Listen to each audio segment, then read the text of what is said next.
Chapter 1252. Ruth grabbed the abacus again, and Han Yunxi's heart skipped a beat. If she lost, she would have to eat Long Fei Ye's noodles. Was Long Fei going to cook? Did he cook anything? Han Yunxi was extremely nervous, but her son looked at the abacus curiously, as if he didn't know what it was. However, he got bored after playing for a while. He took the abacus and walked over to little Tang Tang. Is this kid treating the abacus as a toy? Isn't that? Han Yunxi was about to speak when Long Fei Yi grabbed her hand so tightly that Han Yunxi didn't dare to continue, afraid that Long Fei Yi would crush her hand. Han Yunxi looked back, only to see Long Fei's lips curled into a smile as he looked at his precious son with interest. Sure enough, Rui treated the abacus as a toy and handed it to Tang Tang. It's yours. Tang Tang had seen her mother use the abacus before, and she liked it too. You don't want it? Tang Tang asked. No. Rui's sentence was Han Yunxi's death sentence. Long Fei Yi gently patted Han Yunxi's hand and let her go. Rui, do you want to rest? Long Fei Yi finally asked. Although Rui wanted a lot of things, he chose every one of them carefully and thought it through. He looked at it again and replied, yes. Ha ha ha ha. Long Fei Yi was in a good mood. Good. Excellent. Rui didn't know what their bet was and didn't understand what his father was so happy about. He picked up 2 books from the ground and ran to Gu Beiwei, asking him to teach him how to read. If Rui understood what happened today, he would definitely despise these adults who didn't sleep in the middle of the night, including his high and mighty father. Long Fei Yi, Gu Beiwei, and Ning Jing all won. Long Fei Yi turned to Han Yunxi and whispered in her ear, Empress, I will personally make you a bowl of noodles later. Wait for it. Han Yunxi's expression stiffened. This concubine, thanks your majesty for the reward. Long Fei Yi was already in a good mood after winning the first birthday banquet. Seeing Han Yunxi's sullen expression, he was even happier and laughed loudly. Unlike Ning Jing, Tang Li was especially honest and said in a low voice, Jing, I really don't have much private money. I'm already yours. What about money? What's the hurry? Ning Jing asked back. It's not a hurry, it's... Tang Li was at a loss for words. He and Ning Jing's finances had always been separate, so of course, all the expenses were paid by him. It wasn't a big deal to let Ning Jing take charge of the finances, but the key was that with Ning Jing's shrewdness, he would probably have to ask her for permission to spend money in the future. Could he still happily buy? The winner had the joy of the winner, and the loser had the depression of the loser. Gu Beiwei wasn't in a hurry to find Gu to collect the debt. Gu also didn't care that he lost to Gu Beiwei, because his bet with Mu Ling was even bigger. At this moment, he was staring at Mu Ling. Mu Ling also looked at him, smiling sweetly. Anyone who saw her would feel that she was very happy. Finally, Gu couldn't help but ask loudly, Zhao Mama, what did Linger bet on? Let me have a look. At this time, everyone who was immersed in their own victory or defeat suddenly remembered that the real winner between Mu Ling and Gu had not been decided yet. Although Gu Qishao had lost, it was possible that Mu Linger had lost as well. Linger, what did you bet on? Han Yunxi asked curiously. Did you win?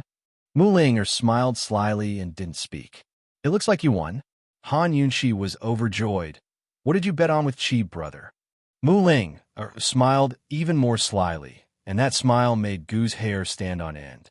We bet that if I win, Chi brother will kiss me. If I lose, I will be Chi brother's god sister. When Mu Ling said this, Han Yunxi almost fell off her chair. Long Fei Yi looked at Gu in disbelief. Where did this guy get the confidence that he would definitely win? He actually dared to bet with Mu Ling like this? Gu Beiwei and the others didn't speak, and they all looked at the booklet in Zhao Mama's hand. Victory or defeat, it all depended on it. Zhao Mama handed the booklet to Gu, but Gu hesitated and didn't touch it. Chi brother, you don't dare? Mu Ling laughed. Gu Qishao knitted his brows at her before taking the booklet. When he flipped it open, he saw that Mu Linger had written down none other than the words classics. At this moment, Rui, who was leaning against Gu Beiwei, was holding a scripture in her hands. Chi brother, did I win? Mu Ling asked loudly. Gu didn't speak for a long time. Han Yunqi came over and took the booklet. She couldn't believe it. Ling what? Chi brother, kiss me. Mu Ling asked cheerfully, not embarrassed at all. On the other hand, Gu looked up and frowned. Ahem. Han Yunqi coughed lightly and got up to carry. It's late. Everyone should go and rest. Long Fei Yi glanced at Gu with disdain and was the first to leave. Tang Li and Ning Jing followed suit. Gu Beiwei was the last to leave. When they reached the door, he turned back and added with an especially harmless smile, Shao Qi, settle the score with Ling first. We'll settle our score later. Gu said that Gu Beiwei was a good person. He was full of evil tricks from the start. Gu wished he could send him flying with a kick. Everyone had left. The room was silent. Only Gu and Mu Ling were left. Mu Ling was still laughing and couldn't stop. She looked so happy. Gu sat there and was about to open the door when Lil Thing suddenly fell from the roof beam with a plop. Lil Thing had followed Mu Ling to Yuning Palace like a rat celebrating a festival. It didn't dare to find Mama Yunqi because Papa Long was always by her side. It didn't dare to show its face in front of its little master either. Whenever the little master saw it, he'd either throw it away or tug on its ears, tail, or even pluck out its most cherished fur. It could only wait for the gentleman to come. At this moment, the little master would not pester its young master. It could finally return to its young master's embrace. Lil Thing looked at Gu, then at Mu Ling. Actually, it had no idea what was going on, but felt that the two of them were a little strange. It was the middle of the night. Why hadn't a single man and woman left? Was there something important going on? Gu was already irritated, but Lil Thing's stare only made him more irritated. Did even this rat think that there was something going on between him and Mu Ling? What are you looking at? Gu asked. Lil Thing was about to chase after the gentleman, but when it saw Gu talking to it, it kept staring at Gu instead. Gu simply raised a foot and stomped down. Cheep! With a shrill squeal, Lil Thing's tiny figure disappeared under Gu's foot. By the time Gu removed his foot, Lil Thing's round body had already turned flat. If Long Fei Yi and his son saw this, they'd definitely treat Lil Thing like a rat. Mu Ling burst into laughter and quickly picked up Lil Thing. She tugged at its limbs, tugged at its tail, and twisted its head. Lil Thing was completely listless. It realized that being stomped flat was worse than being thrown out. It didn't want to move at all, only play dead. Chi brother, if you lose, then you lose. Why take it out on Lil Thing? It didn't offend you. You're not going to go back on your word, right? Mu Ling asked. Gu didn't make a sound. Mu Ling said again, Chi brother, if you can't afford a bet, then you shouldn't have bet with me. If it was in the past, Mu Ling definitely wouldn't talk to Gu like this. She wouldn't mock him or provoke him. She would only beg him. Gu frowned. No one knew what he was thinking about, so he didn't notice Mu Ling's strange behavior. Gu, say something. Mu Ling asked again. Gu suddenly stood up and walked towards the door. Mu Ling was slightly startled, but she didn't stop him. However, Gu didn't want to leave. Instead, he wanted to close the door. He closed all the doors and windows. From a moment he returned to Mu Ling. He didn't say anything. He bent down, tilted his head, and got close to her face. His lips were especially close to hers, hovering around as if he would kiss her at any time. His hot breath scattered on her face so clear, so real. Mu Ling froze. She thought she had already let it go. She just wanted to play a joke on Chi brother. She came back this time not only for Rue's first birthday party, but also for Chi brother. She wanted to acknowledge Chi brother as her god brother for life. If they were destined not to be as close as lovers, then they must be as close as family. It was just a bet, a win or a loss. He was willing to accept his loss. She should have pushed him away. But why was she still hesitating? Suddenly, Gu hugged her. At this moment, Mu Ling instantly sobered up. She didn't want it. She didn't want it. No. She would rather be his sister for the rest of her life than make things difficult for him. Mu Ling was about to push Gu away, but Gu pushed her away first. He said, Girl, when it comes to you, Chi brother can't afford to lose. Why did Gu agree to such a bet? In the face of such a bet, he might as well agree to it and take a gamble. When he agreed to Mu Ling, he was already prepared to go back on his word. Gu quickly let go of Mu Ling, and said calmly and cruelly, "Girl, Chi brother doesn't want to. Not for the rest of my life." What hurtful words. It was fine if he didn't want to, but he had to sentence her to a life sentence. Only Mu Ling knew how much it hurt. Gu was prepared to see this girl wailing, but this time, she didn't cry. Instead, she laughed and said, "Chi brother, then Ling, will be your sister for the rest of your life. Will you accept it?" Gu was stunned. Until now, he had believed that Mu Ling had changed. At least in front of him, she was different from before. It was as if she had really grown up and matured. Whether you accept it or not, you will be my Chi brother for the rest of your life. Mu Ling came forward and hugged Gu. She hugged him tightly and immediately let go. "Chi brother, it's getting late. You should rest early."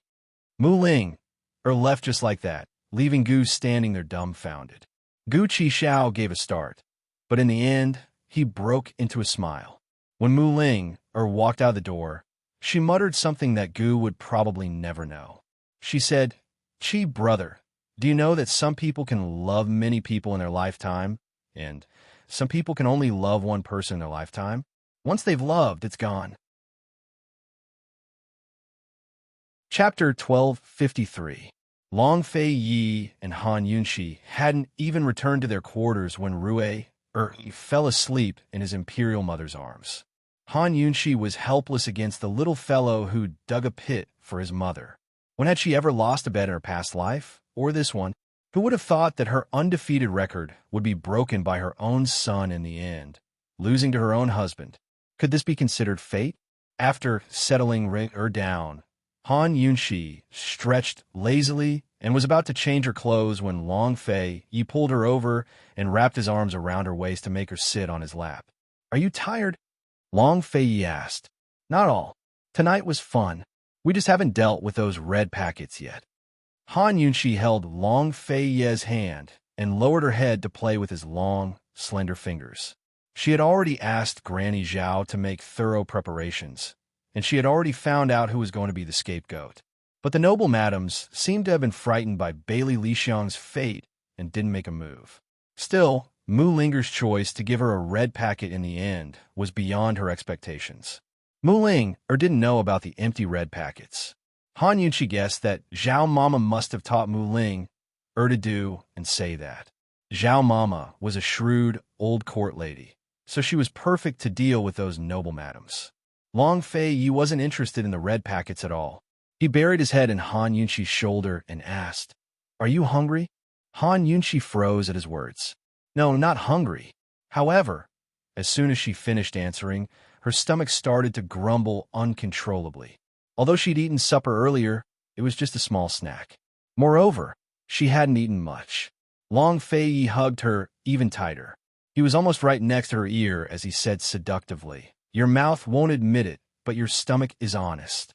Han Yunxi quickly said, "Don't eat if it's too late. You'll get fat." Long Fei Yi touched her stomach and pinched her arm before hugging her again. He said mildly, "You're a little plump." "You." Han Yunxi was furious, but she took the opportunity to push him away. "So you can't eat anymore." "It's fine, I've gained weight." Before Long Fei Yi could finish, Han Yunxi retorted, "You like it, but I don't." He was definitely going to say that he would still like such words even if she was fat. Which man didn't have such flowery words? He wasn't the one who was fat. Besides, whether she was fat or thin depended on her preference. Long Fei Yi raised an eyebrow at her and said seriously, "I don't like it either. After eating, I'll move around with you. You won't get fat." "Long Fei Yi, you bastard." Han Yunxi screamed in her heart. She wanted to break free, but she couldn't move. "I'm going to sleep with Ru," she said righteously. Long Fei Yi let go of her readily. "Take a nap. I'll go make some noodles. It won't take long." Han Yunxi buried her head in the blankets and looked at Long Fei Yi's back as he left. She wanted to cry, but no tears came out. She was willing to bet that if Long Fei Yi knew how to cook, she would be able to fly. After Long Fei Yi left, Han Yunxi hesitated for a long time before sneaking to the kitchens. When she arrived at the kitchens, she saw that all the servants in the kitchens had been woken up. They were all standing outside in a row, whispering to each other. When they saw Han Yunshi coming over, everyone wanted to kneel and greet her. Han Yunshi hurriedly gestured for them to keep quiet and not move or make sound. The servants all quieted down, but in their hearts, they couldn't figure it out no matter how they thought about it. Firstly, they didn't understand why the emperor would come to the kitchens in the middle of the night and chase them all out. Secondly, they didn't understand why the empress would come in the middle of the night and not allow them to make sound. Han Yunshi walked carefully to the window. She didn't dare to get too close for fear that Long Fei Yi would discover her. Looking in from the window, Long Fei Yi was standing in front of the stove with his brows furrowed and his hands at a loss. There was nothing on the stove. Han Yunshi almost thought of something. So this man also had times when he didn't know where to start. After a while, Long Fei Yi finally spoke. "Someone come." The head chef hurriedly ran in. "This servant is here." Long Fei Yi asked a question that Han Yunshi would never forget in this lifetime. He said, "Where are the noodles?" Fortunately, Han Yunshi covered her mouth in time and ran far away. Otherwise, she would definitely laugh until Long Fei Yi was alerted. He was so insistent on making noodles for her, but he couldn't find the noodles. Of course, the noodles had to be rolled out. Didn't this guy know? All right, Han Yunshi also didn't know. Back then, when she was making noodles, it was the servants who helped her roll them out. In this dynasty, the food insurance was short, so the raw noodles were naturally rolled out and made on the spot. She didn't know where the head chef got his composure from, but he actually managed to hold back his laughter and answered very seriously, "Reporting to your majesty, the noodles in the kitchens have been used up today. This servant will roll them out immediately." Long Fei Yi said. Thus, the head chef nimbly rolled out the noodles. Long Fei Yi walked around the kitchens and found a pile of ingredients. Other than eggs and a few old hens in a cage, he didn't find any other ingredients that could be used. "Is there nothing else?" He asked again. "Your Majesty, in order to ensure the freshness of the ingredients in the kitchens were all delivered that morning. Right now, it's not time yet." The head chef answered truthfully. Long Fei Yi didn't hesitate at all. "Go kill a chicken." The head chef immediately found someone to kill the chicken, while he endured the pain of rolling out the noodles himself. An hour later, the noodles and old hens were placed in front of Long Fei Yi. Long Fei Yi waved at the head chef. "Leave." Han Yunshi had already returned to the window, looking at the pile of noodles and the naked old hen with a suspicious expression. Could it be that Long Fei Yi was planning on stewing the old hen soup and then using it to cook? Didn't he know that the old hen soup would take half a day to simmer? Long Fei Yi really didn't know. He looked at the ingredients in front of him and once again fell in a deep thought. After thinking for a long time, he finally made up his mind. At this time, he found that the fire in the stove had already been extinguished. Han Yunshi snickered. She wanted to see how Long Fei Yi was going to start a fire. Who would have thought that Long Fei Yi would reach his hand in and use his qi to easily ignite the firewood? He began to pour water into the large pot, and while waiting for the water to boil, he pulled out a kitchen knife from the side and began to prepare the old hen. Han Yunshi still approved of this order, so she nodded her head. Long Fei Yi held the kitchen knife and chopped the old hen into pieces. Sure enough, people who knew martial arts didn't need to use any effort to cook. Han Yunshi still approved of it and felt that Long Fei Yi's knife skills were excellent. After the water boiled, Long Fei Yi threw the chicken pieces into the water to cook. She leaned to the side and watched with her arms crossed. It had to be said that this man was so handsome that he was domineering and extraordinary in the kitchen. Han Yunshi couldn't help but look at him a few more times before turning to leave. She thought, let him wait slowly. In any case, with his cooking method, it would take at least until dawn for the chicken to be cooked. She just happened to sleep. Han Yunshi left with peace of mind, but she didn't know that not long after she left, Long Fei Yi put a pile of noodles into the big pot and stewed it with the chicken. He waited for a while, but he couldn't smell the fragrance of the stewed chicken. Thus, he began to use his qi to help the fire burn. The fire was so strong that he couldn't stand it and stepped back. The more the fire burned, the more the soup boiled. Long Fei even broke an egg while the chicken soup was boiling. After a while, the fragrance of the chicken soup came out. Long Fei was satisfied, but when he opened the lid to take a look, he was shocked. Because not only did he not see the noodles, there was also no chicken, and there was no egg. These things were all mixed into a ball, like thick porridge. The fire is too big? Long Fei laughed self-deprecatingly. Although it didn't look good, he was still very satisfied with the taste. He personally scooped a bowl, and before he left, he said to the chef, "I'll reward the rest of the noodles to you." The chef was very surprised and led the people to kneel down and thank him. One had to know that it was a great honor to be able to eat something personally made by the emperor. Not to mention the chef, even the servants behind him were all bursting with joy and were very excited. After the emperor left, they all rushed to the kitchen. However, other than the thick white paste in the big pot, which looked like soup and soup, they didn't find any noodles in the kitchen. "Boss, where's the noodles?" a servant asked curiously. The chef searched seriously and opened almost all the lids of the pots, but he still didn't see any trace of noodles. He was also at a loss. Another servant opened his mouth. "Boss, could it be this in the pot? Didn't the emperor just tell us to kill the chicken? This thing smells like chicken."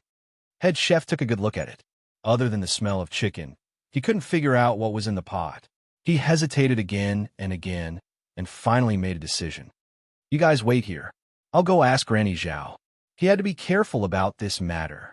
If the noodles that the emperor bestowed were not eaten and spoiled, it would be a big crime.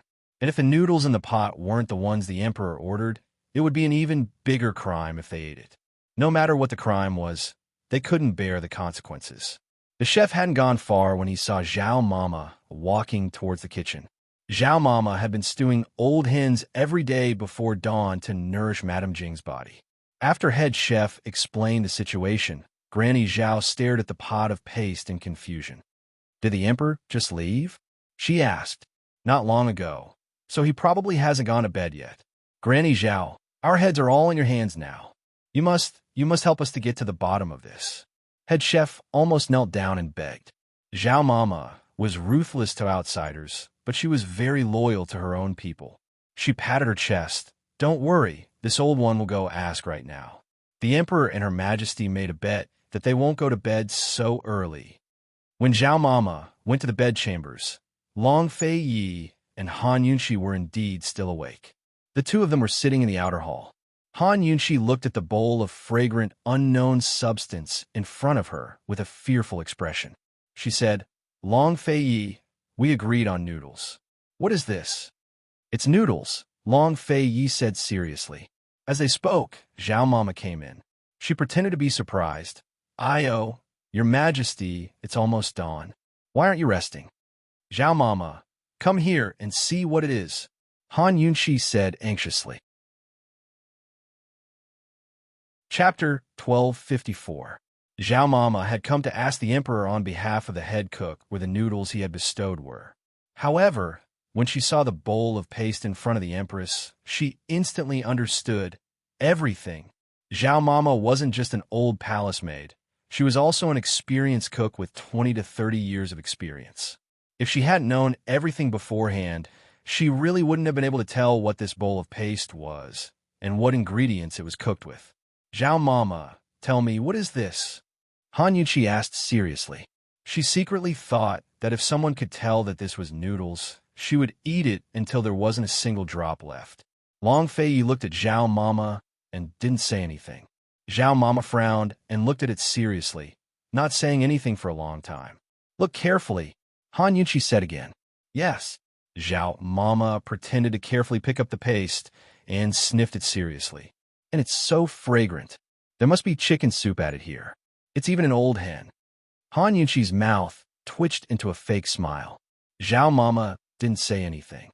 When Long Fei personally brought it over, she smelled that unforgettable smell from far away. "Zhao Mama, do you think it's chicken paste?" Or, as Han Yunxi spoke, she glanced meaningfully at Long Fei. Long Fei was still sitting there leisurely, not moving at all. On the other hand, Zhao Mama had long been paying attention to the empress's every glance. If she immediately said that it was paste, it would be so fake. Therefore, she could only take it step by step. She only hoped that when she said that it was paste, the Empress would be convinced and not suspect that she had been to the kitchens. Zhao Mama pretended to look at it for a while before saying cautiously, "This shouldn't be chicken paste." "Then what is it?" Han Yunqi continued to ask. "Your Highness, may this old servant scoop a spoonful and see?" Zhao Mama asked again. A trace of responsibility flashed through Han Yunqi's eyes as she said, "That's fine. I made a bet with His Majesty. You have to look carefully." This, Granny Zhao was terrified. "I'm afraid I'm not up to the task." "Granny Zhao, you've been a chef for so many years. What are you afraid of?" As Han Yunqi spoke, she personally scooped up a spoonful and handed it to Zhao Mama. "Here, look carefully." Zhao Mama took it and looked left and right. Just as she was about to speak, Han Yunqi said, "What are you looking at? Try it." As soon as she said this, Granny Zhao was so frightened that she hurriedly knelt down. "Your Majesty, please spare this old servant. This is the face that His Majesty personally gave you. Even if I had 100 heads, I wouldn't dare to taste it." Han Yunqi had purposely said, "Make a bet," just then to test Zhao Mama. This old palace servant had served her for so long, but she still dared to put on an act in front of her. Granny Zhao clearly knew that she and Long Fei Yi had a bet of eating noodles. Seeing this bowl of paste, Granny Zhao would definitely associate it with eating noodles, right? She was actually still playing dumb. "So you know that this is noodles," Han Yunqi said with a chuckle. Zhao Mama was about to cry, not knowing how to answer. When had she ever played dumb in front of Her Majesty? Not because of His Majesty. If it wasn't for His Majesty backing her up, even if she had 100 heads, she wouldn't dare to lie. Where Her Majesty the Empress asked her what this bowl of paste was, she knew that Her Majesty the Empress didn't want to eat it and was going to act shamelessly. "Granny Zhao, tell me, how did you know that this is noodles?" Han Yunqi asked again. Zhao Mama finally couldn't take it anymore and said seriously, "Your Majesty the Empress, this is the first time His Majesty personally cooked such fragrant noodles. Your Majesty the Empress should cherish it. This isn't a blessing that any random person can have." Han Yunqi stared blankly. Was Zhao Mama lecturing her mother? Long Fei Yi still didn't speak, but the corners of his mouth hooked up slightly. He was very satisfied. Han Yunqi fell silent before rising to kneel respectfully. "Your Majesty, please forgive me. Qin Xie knows her wrongs." Long Fei Yi creased his brows. What kind of play was his Empress putting on? "It's good that you can forgive me for eating the wrong things." "Eat," he said mildly. Han Yunqi rose to her feet, her face full of disappointment. She sat down next to Long Fei Yi and took his arm. Zhao Mama didn't even bid farewell before sneaking out and closing the door behind her. If Su Donglin and Chu Shifeng were here right now, she'd definitely find them to make a bet. She could guarantee that His Majesty wouldn't bear to let Her Majesty the Empress eat that bowl of paste, because Her Majesty the Empress was clearly going to use a woman's most lethal trump card, acting coquettishly. Yes, Han Yunqi was acting coquettishly as she held Long Fei Ye's arm and leaned against his side. She said pitifully, "Your Majesty, Qin Xie knows her wrongs. Spare Qin Xie, won't you? Where did you do wrong?" Long Fei didn't move from his seat, but the curve of his lips betrayed him. "Qin Xie shouldn't have been so ungrateful as to make a bet with Your Majesty," Han Yunqi replied.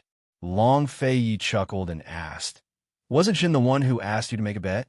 The bet went like this. Long Fei had asked Han Yunqi if she wanted a bet, and Han Yunqi had excitedly agreed. Then Tang Li and the rest overheard the conversation from their seats and followed suit. That's why Qin Xie was gravely mistaken. Qin Xie didn't know the immensity of heaven and earth and questioned Your Majesty's wise decisions. Qin Xie didn't dare bet with Your Majesty and should have admitted defeat, Han Yunqi added. Long Fei laughed out loud and wrapped his arms around her shoulders out of habit. "Your Majesty, Qin Xie really knows her wrongs. Will Your Majesty spare Qin Xie this once?" Han Yunqi begged. Long Fei only smiled and didn't speak for a long time. Han Yunshi began to act coquettishly as she wrapped her arms around Long Fei Ye's neck and buried her head against his neck. Fei, no matter how glib her tongue was, it couldn't compare to her whispering Fei by his ear. Long Fei Yi turned his head and gently kissed her hair. All he could do was smile.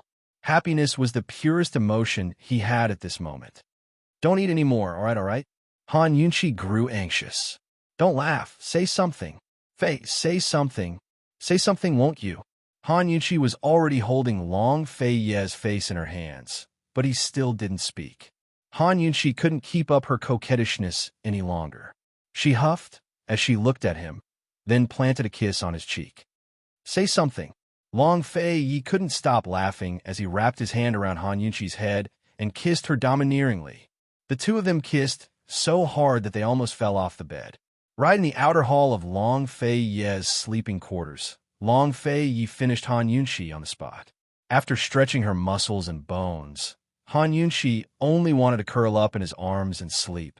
She'd long tossed the matter of the dough to the back of her mind.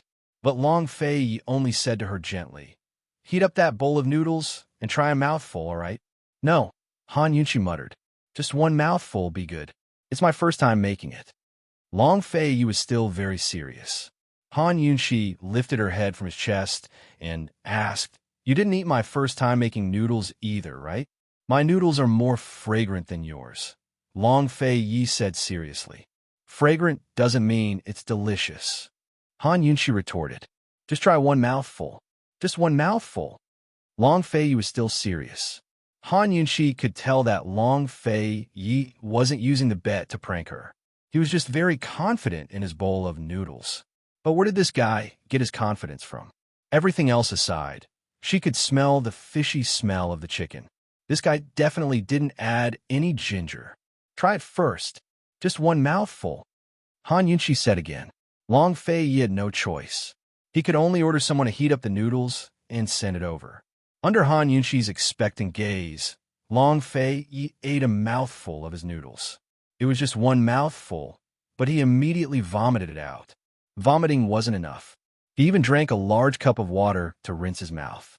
After so many years, Han Yunshi finally saw Long Fei Yi's expression of disdain for himself. Long Fei Yi silently poured away the entire bowl of noodles. He didn't know what to bet with Han Yunshi, so he thought of Han Yunshi's noodles. Although he didn't know how to cook, it should be better than Han Yunshi's, right? He wanted to take this opportunity to tease this woman and urge her to learn some culinary skills. Who knew? When Long Fei Yi came back, Han Yunshi was in a good mood.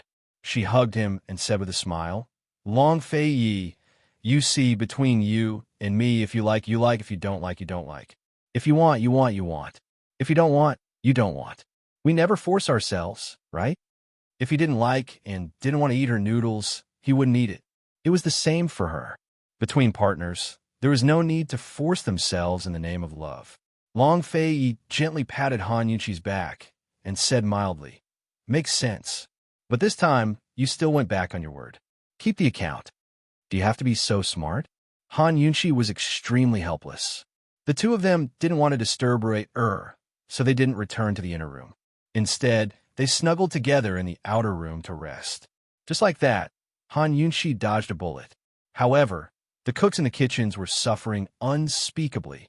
Long Fei Yi scooped a bowl of batter and left, leaving a big pile in the pot. The cooks each had a bowl, but there was still leftover. This batter didn't have any seasoning. It was purely stewed noodles and chicken until they were soft. One could imagine how it tasted like. One had to know that this was something bestowed by His Majesty. After eating it, they absolutely couldn't spit it out. They could only swallow it. Looking at the remaining batter at the bottom of the pot, the cooks looked at each other. No one wanted to eat it. But in the end, the head chef still let them share it. The next day, only Granny Zhao was left in the kitchens.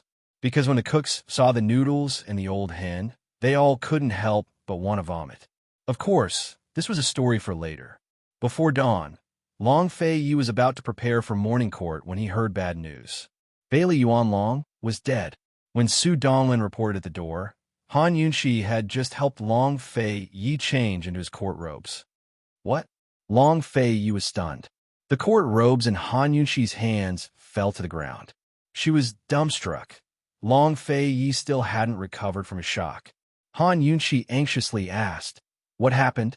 Was it an assassination?" "Reporting to Your Majesty, the cause of death is unknown. It was said that he vomited blood after returning from the palace at night," Su Donglin said seriously. Chapter 1255. Bailey Yuanlong's dead? After hearing Su Dongling's report, Long Fei Yi finally spoke up. To be more precise, he'd lost control. "Su Donglin, call Gu Beiwei over right now." Long Fei Yi pulled on his outer robes and immediately left the room. Han Yunshi only knew how important the Bailey clan was to Long Fei Yi, but she never expected it to be so important. How could the servants who'd protected him from childhood and the elders who'd protected him from childhood be light in his heart? Even if he never said it or expressed it, there were some people and some things that he'd always hidden in his heart. Han Yunshi picked up the dragon robes and chased after him, stopping Long Fei Yi at the palace gates. "It's almost time for morning court. Your Majesty," Han Yunshi said seriously, placing heavy emphasis on Your Majesty. Yesterday at the Crown Prince's birthday banquet, he'd cheated the Shao clan out of a huge sum and made Shao an Ajunwang. If he didn't attend court this morning because of Bailey Yuanlong, then everything last night would have been wasted. Long Fei Yi didn't speak, but waved a hand to have Han Yunshi move aside. Han Yunshi didn't budge, but tossed the dragon robes to Long Fei Yi. "Your Majesty, you should know better than Chinchia. No matter what, you must attend court today." Long Fei Yi grabbed Han Yunshi's hand and said, "Yunshi, be good. Wait for me in the palace." As soon as he finished speaking, he abruptly pulled Han Yunshi behind him and used lightness techniques to speed forward. Han Yunshi immediately chased after him, but Long Fei's speed was too fast for her to catch up. Just as Long Fei Yi was about to leave the palace, a white figure suddenly flew in front of him to stop Long Fei Yi in his tracks. This person was none other than Gu Beiwei. As an imperial physician, Gu Beiwei had the right to stay in the palace. However, he still returned to the Grand Tutor's residence last night. He had rushed over as soon as he heard the news of Bailey Yuanlong's death. Seeing Gu Beiwei's handsome figure in white, Han Yunshi's heart finally calmed down. She could persuade Long Fei Yi, but she couldn't catch up with him. She didn't have the chance to persuade him. Now that Gu Beiwei was here, she was completely at ease. Han Yunshi didn't approach. She just stood at a distance and watched. He didn't know what Long Fei Yi and Gu Beiwei said, but Gu Beiwei didn't retreat. Instead, he stretched out his hand in front of Long Fei Yi, showing that he would never give in. Ever since Long Fei Yi ascended the throne, he had never skipped court except during the spring festival holidays. News of Bailey Yuanlong's death would surely spread throughout Yuning City in a short time. If Long Fei Yi didn't attend court, then anyone could guess that Long Fei Yi had gone to the Bailey estate. If last night's incident hadn't happened, Long Fei Yi wouldn't have gone to the Bailey estate because of Bailey Yuanlong's death.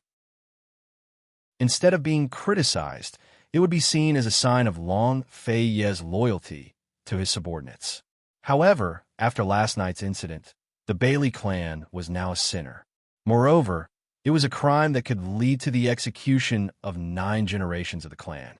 This case had been handed over to the Supreme Court last night. What would the Shao clan think if Long Fei Yi showed his concern for the Bailey clan at this critical juncture? Wouldn't the Shao clan still be on guard? Wouldn't they think of ways to punish Marble severely so that the Bailey clan would never be able to rise again? Moreover, Long Fei Yi hadn't punished the minister who incited the people to revolt in time. Instead, he had stopped attending court. How could he use this opportunity to intimidate the other officials in court? After last night, everyone in court was paying attention to how Marble would punish Bailey Yuanlong. In other words, they were paying attention to Long Fei Yi's true attitude toward Bailey Yuanlong. At this critical juncture, Long Fei Yi only had one path to take, and that was to deal with all changes by sticking to the status quo. Long Fei Yi and Gu Beiwei chatted for a very long time. Han Yunshi had been waiting in silence the entire time. Although she firmly believed that Gu Beiwei would be able to persuade Long Fei Yi, She almost cried when she saw Long Fei Yi turn around. She was both happy and distressed. She was happy for Long Fei Yi, but also distressed for her. Long Fei Yi turned back and landed in the courtyard. Han Yunshi handed over the dragon robe with both hands. Long Fei Yi's eyes were downcast. He was extremely silent as he stood on the spot with his arms open. Han Yunshi hurriedly helped him put on the dragon robe. His silence caused her heart to clench. She didn't dare ask him anything, nor did she dare speak too much. However, after he was dressed properly, he reached out to stroke her bangs like before and smiled dotingly at her. "My great military strategist, will you attend court?"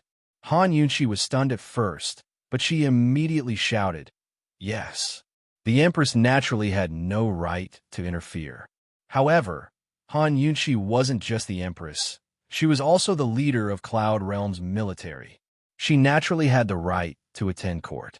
In the Crepe Myrtle Hall, all the officials had already gathered except for Bailey Yuanlong. Bailey Yuanlong's position was right behind Han Yunshi, the great military strategist. If Han Yunshi didn't attend court, then Bailey Yuanlong would stand at the head of the table. Today, the one standing behind Han Yunshi was Xiao An, who had just been conferred the title of Royal Prince. Before she had a thorough understanding of these people in the South, she had thought more than once that it wasn't a bad thing to maintain the confrontation between the Eastern and Western Qin factions. At the very least, with confrontation, there would be balance. At the very least, no matter if the Eastern or Western Qin factions won, the imperial power would still be consolidated. After all, she and Long Fei Yi would always be one. However, she hadn't expected that Ning Cheng would leave without saying goodbye. Even now, there was still no news of him. Even more so, she hadn't expected the Jiangnan faction to grow to such an extent in the 2 years of war in Cloud Realm. First, they had taken advantage of the fact that Long Fei Yi was busy in the north to form a faction and control many important places in Jiangnan. Second, they had profited from the war. At this very moment, with Bailey Yuanlong absent and Xiao and standing behind Han Yunshi, there was only one word to describe her feelings. She felt as if there was a dagger at her back. With all the officials present, it was time for the morning court session. Long Fei Yi walked up from the side, dressed in his dragon robes, looking like a deity. Apart from Han Yunshi, no one else present could tell from his icy expression what he was feeling today. After the ceremony of kneeling, the officials began to submit memorials. Official Lin of the Supreme Court began with Bailey Lixiang's case. "Reporting to Your Majesty, Bailey Lixiang has been locked up in the imperial prison. Last night, this subject personally interrogated her. Bailey Lixiang wasn't willing to say much and earnestly requested Your Majesty to personally investigate the case." As soon as Official Lin finished speaking, Long Fei Yi slapped the table. "What qualifications does she have for us to personally interrogate her?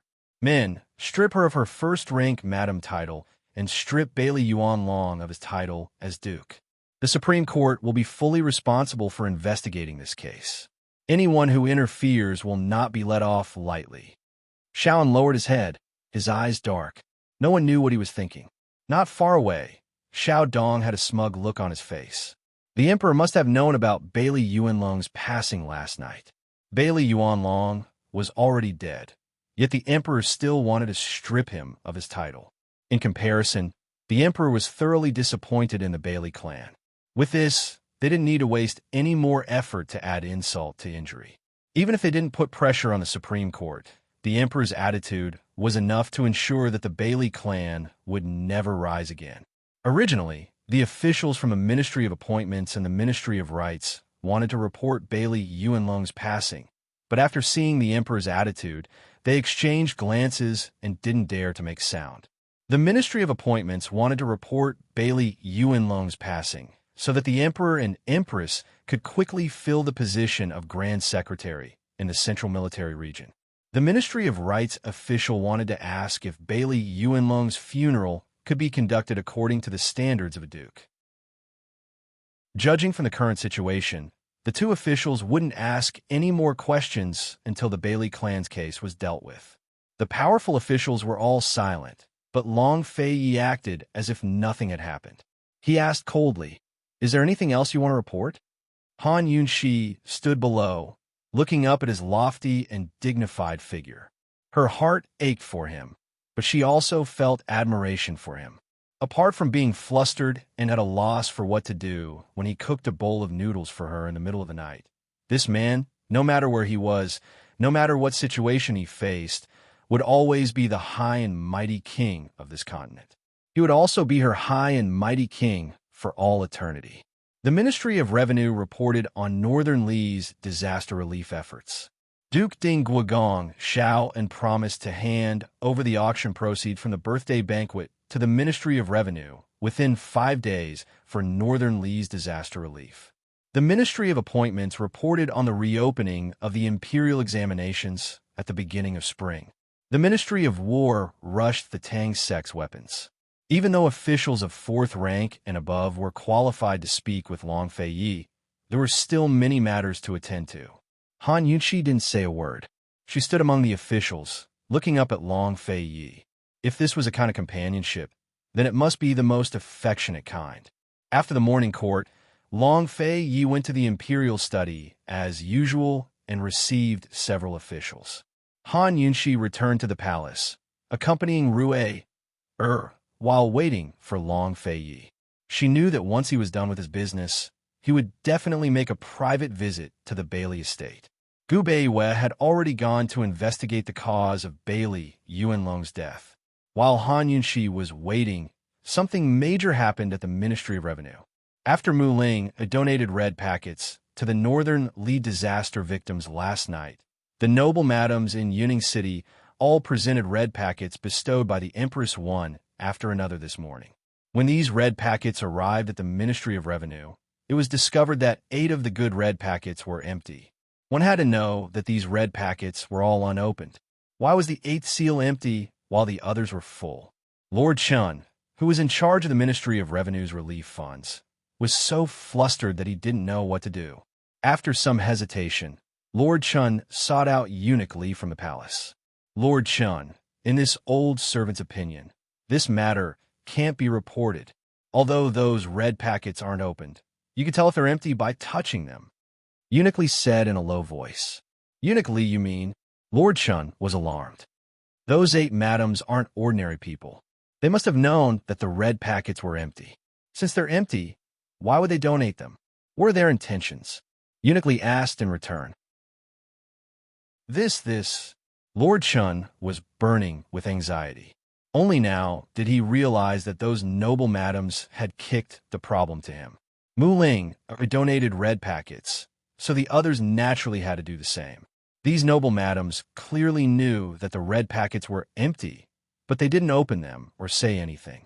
They were clearly forcing the Ministry of Revenue to find the Empress. Chapter 1256. After being persuaded by Eunuch Li, Lord Chun became even more uncertain. In order to prevent corruption, the Emperor and Empress had ordered that all donations must have a clear account. No matter how small or big the donation was, the amount must be clearly recorded, how it came from, and how it was used.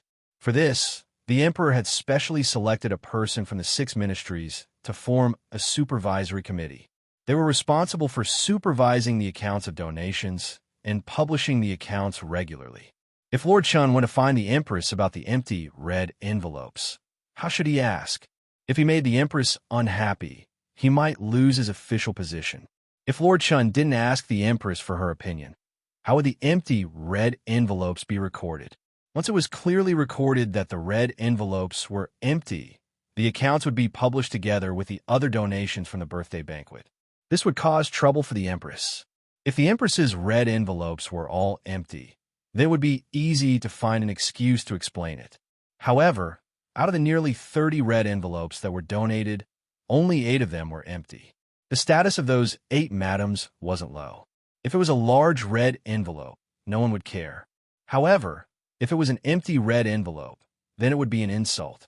When the time came, how much gossip would there be? Lord Chun fell into a dilemma. Eunuch Li reminded him, Lord Li, no matter how bold those madams are, they wouldn't forge empty red envelopes. In this old servant's opinion, the Empress's empty red envelopes could be a show of strength to those madams. Lord Chun hurriedly asked. Eunuch Lee laughed disdainfully. Lord Chun, with your understanding, how can you help the Emperor and Empress do well? Lord Chun really didn't understand. He took out a bag of silver and stuffed it into Eunuch Lee's hand. Eunuch Lee, please give me some pointers, give me some pointers. Eunuch Lee accepted the silver and smiled until his eyes narrowed into a straight line. He was no longer stingy with his guidance. He said, Lord Chun, the Empress's empty red envelopes are a test. Do you see what kind of people are among the 8 madams? The Empress wants to deal with them. So she threw an empty red envelope to test their courage? So it's like that. Lord Chun suddenly understood. If Han Yunqi knew that these two had made her thoughts so complicated, how would she feel? Lord Chun, this matter is a contest between the Empress and the madams. Tell me, which side are you on? Eunuch Lee asked again. This humble official is completely loyal to the Emperor and Empress. The sun and the moon can bear witness to this. Lord Chun firmly replied. Eunuch Lee came closer and lowered his voice. Lord Chun, this old servant is loyal to the Emperor. Since that's the case, let's go all out and pay for it ourselves. Lord Chun agreed without hesitation. I understand. Eunuch Lee said, Lord Chun, you have to consider it carefully. If anything goes wrong, you'll have to bear the responsibility.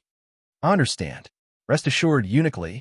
Lord Chun, who was in a dilemma, could only take a gamble. Eunuch Lee was very pleased.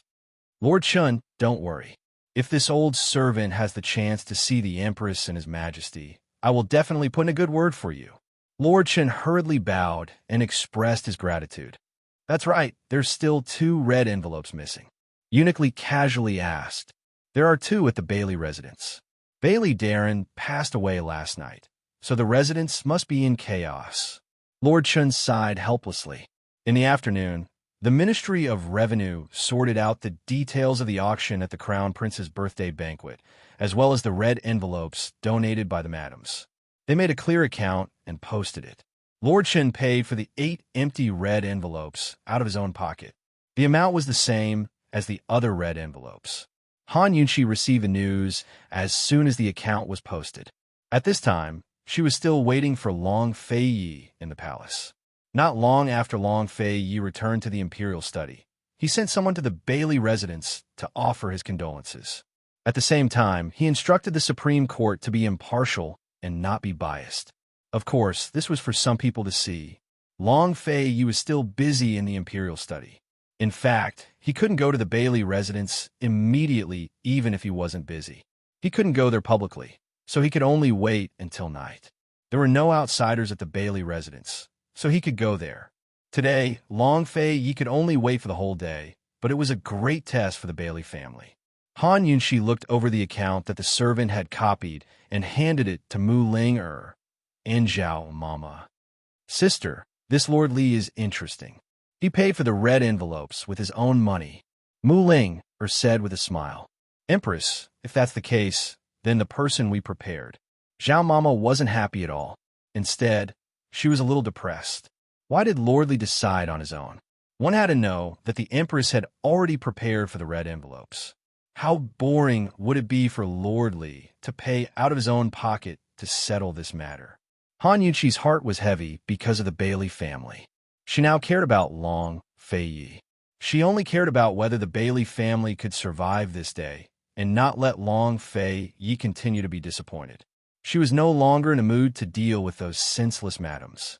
She waved her hand and said indifferently, Forget it. It shouldn't have happened in the first place.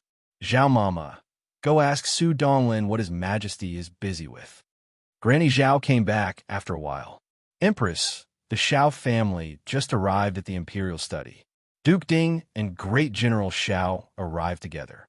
Su Donglin said that His Majesty might not be free so soon. Han Yunqi could only continue to wait. Before long, Gu Beiwei returned from the Bailey residence. Han Yunqi hurriedly asked, What's the situation? Bailey Qiyu didn't attend court this morning. His Majesty sent someone to offer his condolences. What's Bailey Chiyu's attitude? Gu Beiwei smiled helplessly at the Empress's anxious appearance. What could make her so anxious wasn't the Bailey family's matter, but His Majesty's. Empress, Lord Bailey's body has always been weak. He vomited blood because of the shock last night. Last night, he heard that Shaoan had been conferred the title of Royal Prince. His blood rushed to his head, and he passed away. Gu Beiwei sighed, his heart full of regret and heaviness. Han Yunxi fell back in her seat and didn't say anything. Gu Beiwei continued, Bailey Yuanlong has 4 sons.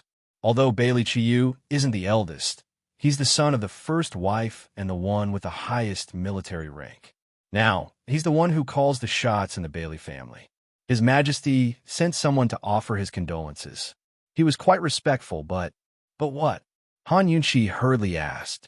After all, Bailey Chiyu's attitude didn't just affect Long Fei Ye's mood, but also the future of the Bailey family.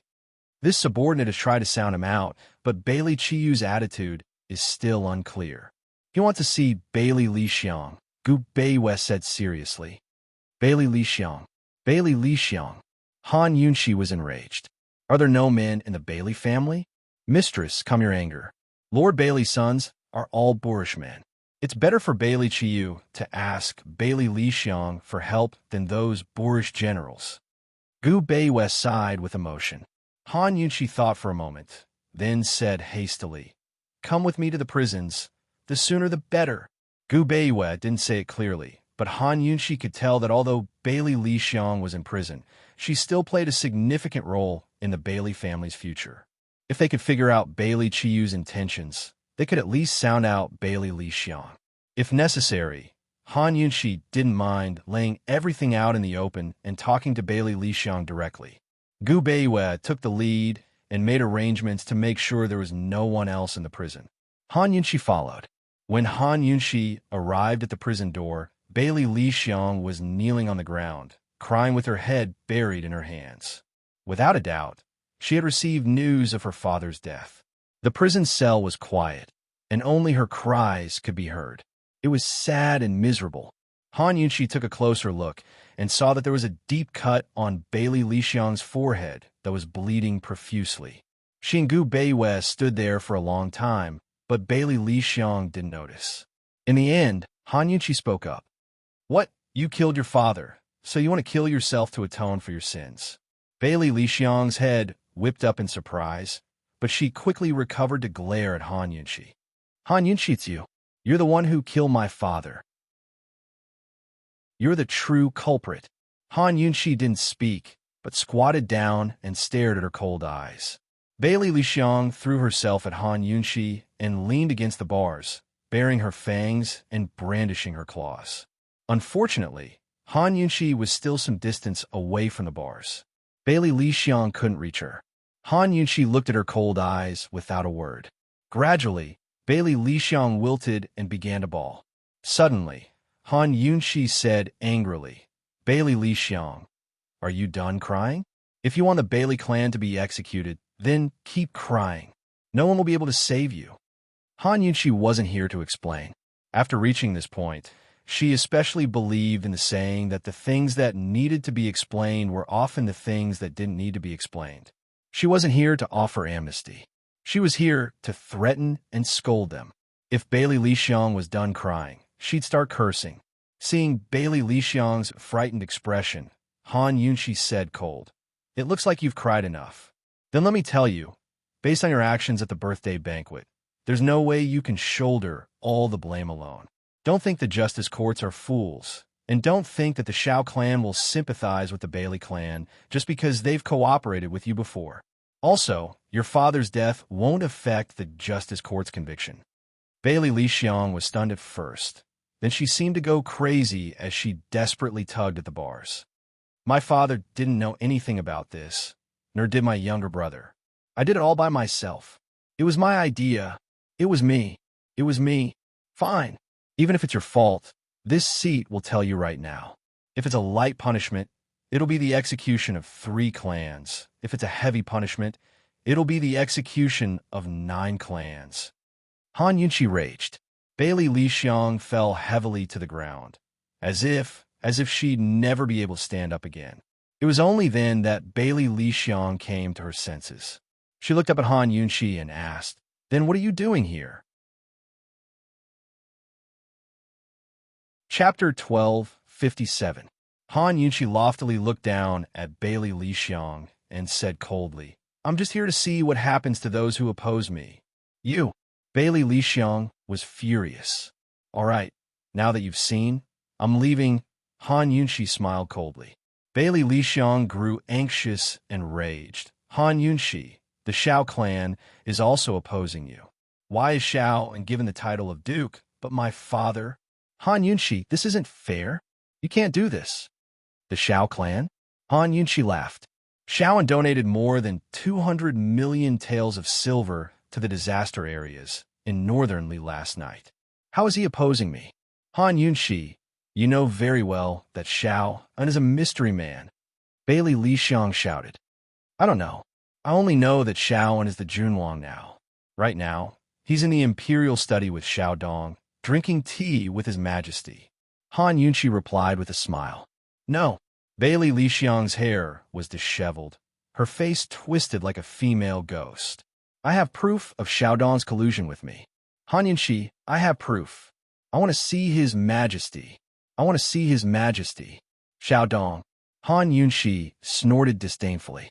Bailey Li Xiang hastened to say, "I also have proof of Shao and my father's collusion. Shao and my father have met before. They're working together in Northern Li." Hearing this, even Gu Beiyue, who had been standing quietly on the side, revealed a happy expression. Shao Dong and Bailey Li Xiang's collusion could drag the Shao clan down with them. But it was far from enough. Shao Dong was nothing more than a spokesperson for the Shao clan. As long as Han Yunqi wanted to, she could find proof of Shao Dong's involvement in inciting the people's anger. But if there was proof of Shao and Bailey Yuanlong's collusion, then the Shao clan would have to pay a heavy price. Han Yunqi couldn't help but exhale. She'd been waiting for Bailey Li Xiang's second sentence for far too long. She provoked Bailey Li Xiang into this state precisely for this sentence. Bailey Yuanlong and Shao had sent troops north together. The Long Fei Yi had long sensed this, but he hadn't found any proof, nor did he know what they were up to. Han Yunqi crouched down, her previous haughty, angry, and disdainful attitude gone. Instead, she said sincerely, "Bailey Li Xiang, you're finally willing to admit that your father was guilty too?" Bailey Li Xiang finally understood. "Han Yunqi, the Bailey Li Xiangs and Li Xiangs, Li Xiang. Is it still not enough? You've caused the Bailey army of Li?" Han Yunqi murmured, "Bailey Li Xiang, I'll tell you a secret, one that none of the civil and military officials know. The Diushi S, the Li, is Emperor, S the King. The Northern Li, S is for Ning Cheng, while the C's is for your father. His Majesty said to keep it for 5 years until Ning Cheng returns, until your father changes his mind." Han Yunqi couldn't help but choke with sobs. "Bailey Li Xiang, it's understandable that you hate and resent me. You're always on guard against the D clan and the Ning clan. If you're dissatisfied, you can take it out on me, on the Ning clan. But how can you resent and hate His Majesty? How can you collude with the ambitious wolves of Jiangnan? Don't tell me you don't know that the Shao clan has long wanted to rule Jiangnan." Bailey Li Xiang looked at Han Yunqi. She wanted to refute her, but couldn't find the words. "Bailey Li Xiang, I hope your father didn't die from anger, but from regret.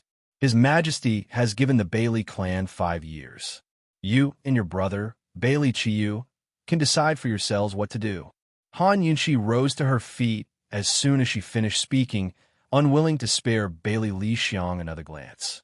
When she walked out of the prison, she instructed Gu Beiyue make it convenient for Bailey Qiyu to come visit. Not long after Han Yunqi and Gu Beiyue returned to the palace, Long Fei Yi came over. Dinner was particularly quiet. Even the talkative Tang Li and Gu were silent. In the end, Tang Li said, "Big brother, I've sent someone to tell my father about General Bailey." Long Fei Yi's expression was calm, but he didn't say much. After dinner, Han Yunqi and Gu Beiyue kept waiting, but Long Fei Yi didn't move. Han Yunshi couldn't help but ask, "You're not going? I'll go with you." "I'm not going," Long Fei Yi said mildly. Han Yunshi and Gu Beiwei were very surprised. Han Yunshi couldn't sleep all night, afraid that Long Fei Yi would sneak off to the Bailey estate. But who knew that he really didn't go?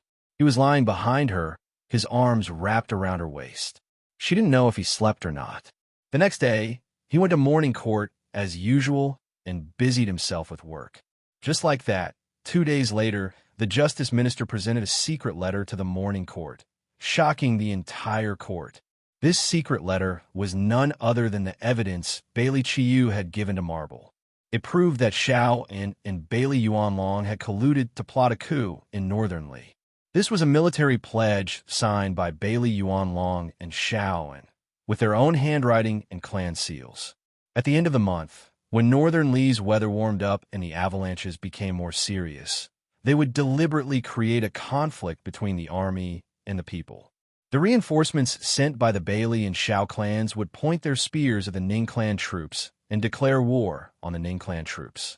If inciting the people to revolt was only against the Empress and her wastage, there would still be room for discussion. But colluding with the two armies to cause trouble in the disaster areas and cause internal strife within the army was unforgivable and irredeemable. Back then, Bailey Yuanlong and Xiao had signed this document to keep each other in check. As long as they left behind evidence, they wouldn't be spared if they betrayed the other. Xiao and Xiao Dong didn't expect this at all.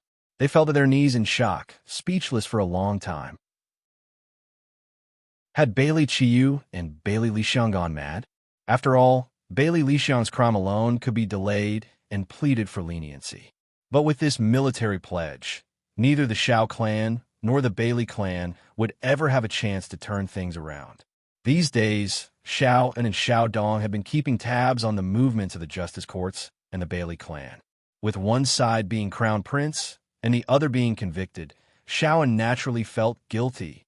When he recovered from the joy of being crown prince, he realized that things weren't as simple as they seemed. Just last night, he'd sent someone to bribe the prison guards to arrange a meeting between him and Bailey Lixiang.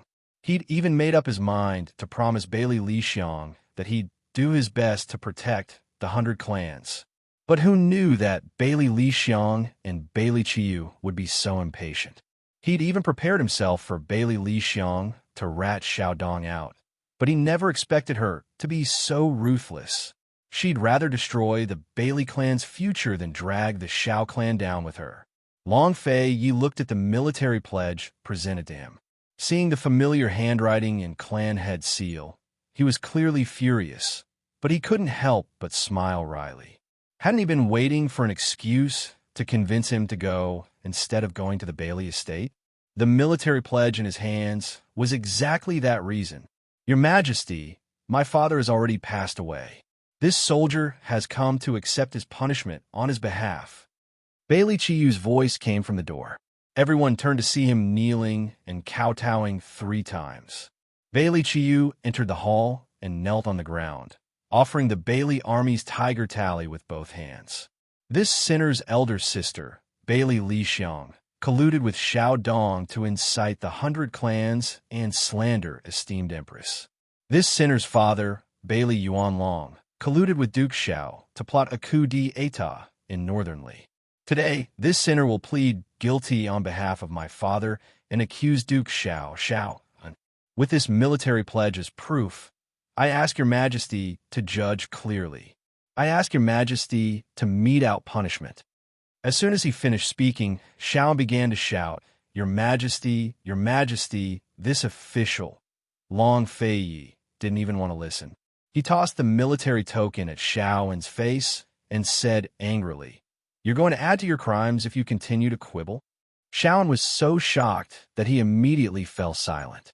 In that instant, he was suddenly enlightened and had a sudden epiphany. With Bailey Lixiang and Bailey Chiyu's shrewdness and courage, how could they have dared to take out the military pledge in such a short time? They should be crying and begging the emperor for forgiveness for Bailey Yuanlong's death. Judging from the situation, the one making the decisions for the Bailey clan was either the emperor or esteemed empress. As soon as Xiaoan understood the situation, he despaired. He'd lost. In the end, he'd still lost to that high and mighty master of his. That master had steeled his heart this time to sacrifice the Bailey clan to destroy the Xiao clan. With ironclad evidence, Xiaoan and Xiao Dong had no way to defend themselves. The case didn't go through the justice courts. Long Fei gave the order on the spot to strip Xiao and of his title, execute the 3 Xiao clans, and confiscate all property. Out of consideration for Bailey Chiyu's voluntary confession and meritorious service, the 3 Bailey clans weren't executed. However, Bailey Lixiang was sentenced to death. The entire Bailey clan was demoted to Navy boatmen. They had to atone for their crimes by meritorious service within 5 years, without any salary or promotion. Moreover, none of the 3 Bailey clans were allowed to hold any positions in the army. Both clans were heavily punished. Bailey Chiyu's meritorious service had allowed the Bailey clan to avoid being exterminated. Some people were sincerely convinced by the merit of his report, while others were extremely unconvinced. However, Long Fei had given the Central Military Command to Han Yunxi, but didn't take back the Southern Military Command. Instead, he'd sent word that he'd choose a great general from among the deputy generals who weren't implicated in the case to take over Xiao Dong's position. After all, many of the deputy generals were backed by great Jiangnan clans. Now that Long Fei had given them such a chance, would they still use the Xiao clan's matter to cause trouble? Instead, they'd all hit the Xiao clan while they were down and fight to perform well for Long Fei.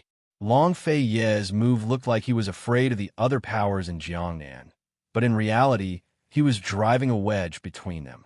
Jiangnan's largest clan had its assets confiscated, while the other great clans were fighting for military power and the position of #1 clan. How could they unite? Under these circumstances, there wasn't much resistance to implementing tax reforms. 3 days later, the case was finally resolved. Bailey Lixiang was sentenced to death in prison, and Bailey Mingxiang went to collect her body. She didn't cry, but her eyes were unreasonably red. The next day, Bailey Yuanlong's body was buried in a simple, low-key ceremony for commoners. Aside from a few ministers who'd been on good terms with Bailey Yuanlong and came to send him off, none of the civil and military officials dared to do so. However, after Bailey Yuanlong was buried, Long Fei and Han Yunxi arrived with Tang Zijin also rushed over from the capital, covered in dust. Chapter 1258. Seeing the Emperor and Empress bring the crown prince over, Bailey Chiyu was both surprised and guilty. He'd given up the military order and traded the Bailey clan's future for Xiao and's fall precisely because he'd gone to see Bailey Lixiang and listened to her advice. He'd also heard about the Sea King's seal. Recalling his father's last words, "Your Majesty, this old official was wrong," Bailey Chiyu was filled with regret. He was his father's most favored son, so he should have advised his father to rein in the horse before it was too late. Unfortunately, he'd been too indecisive. In his heart, he'd always rejected working with the Xiao clan. He'd once asked his father and eldest sister how the Bailey clan, which had been a noble clan for generations, had been reduced to working with the Xiao clan. Bailey Mingxiang knelt. "This guilty daughter greets your Majesty, esteemed Empress, and His Highness the Crown Prince." At this moment, Bailey Chiyu snapped out of his thoughts and hurriedly knelt as well. Long Fei ignored them and walked to Bailey Yuanlong's grave alone.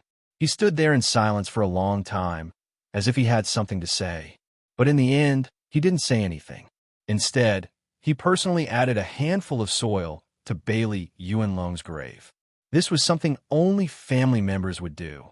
Bailey Chiyu and Bailey Mingxiang saw this. Regret, guilt, sadness, helplessness, and countless other emotions welled up in their hearts. The siblings had nothing to say, so they kowtowed 3 times in unison. Long Fei stood in front of the tombstone in silence. Bailey Yuanlong should understand the silence. After all, he'd looked at it for more than 20 years. Why is he buried so high up? Han Yunxi spoke up. The living walked to higher places, while the dead were buried underground. Graves weren't suitable for high places, but Bailey Yuanlong's was at the top of the mountain. To reply, esteemed Empress, Father always said he wanted to return to the capital. Only by being buried high up would he be able to see the capital, Bailey Mingxiang replied in a choked voice. Han Yunqi looked to the east. Bailey Yuanlong's grave really did face the direction of the capital. She sighed softly. Everyone wants to go back.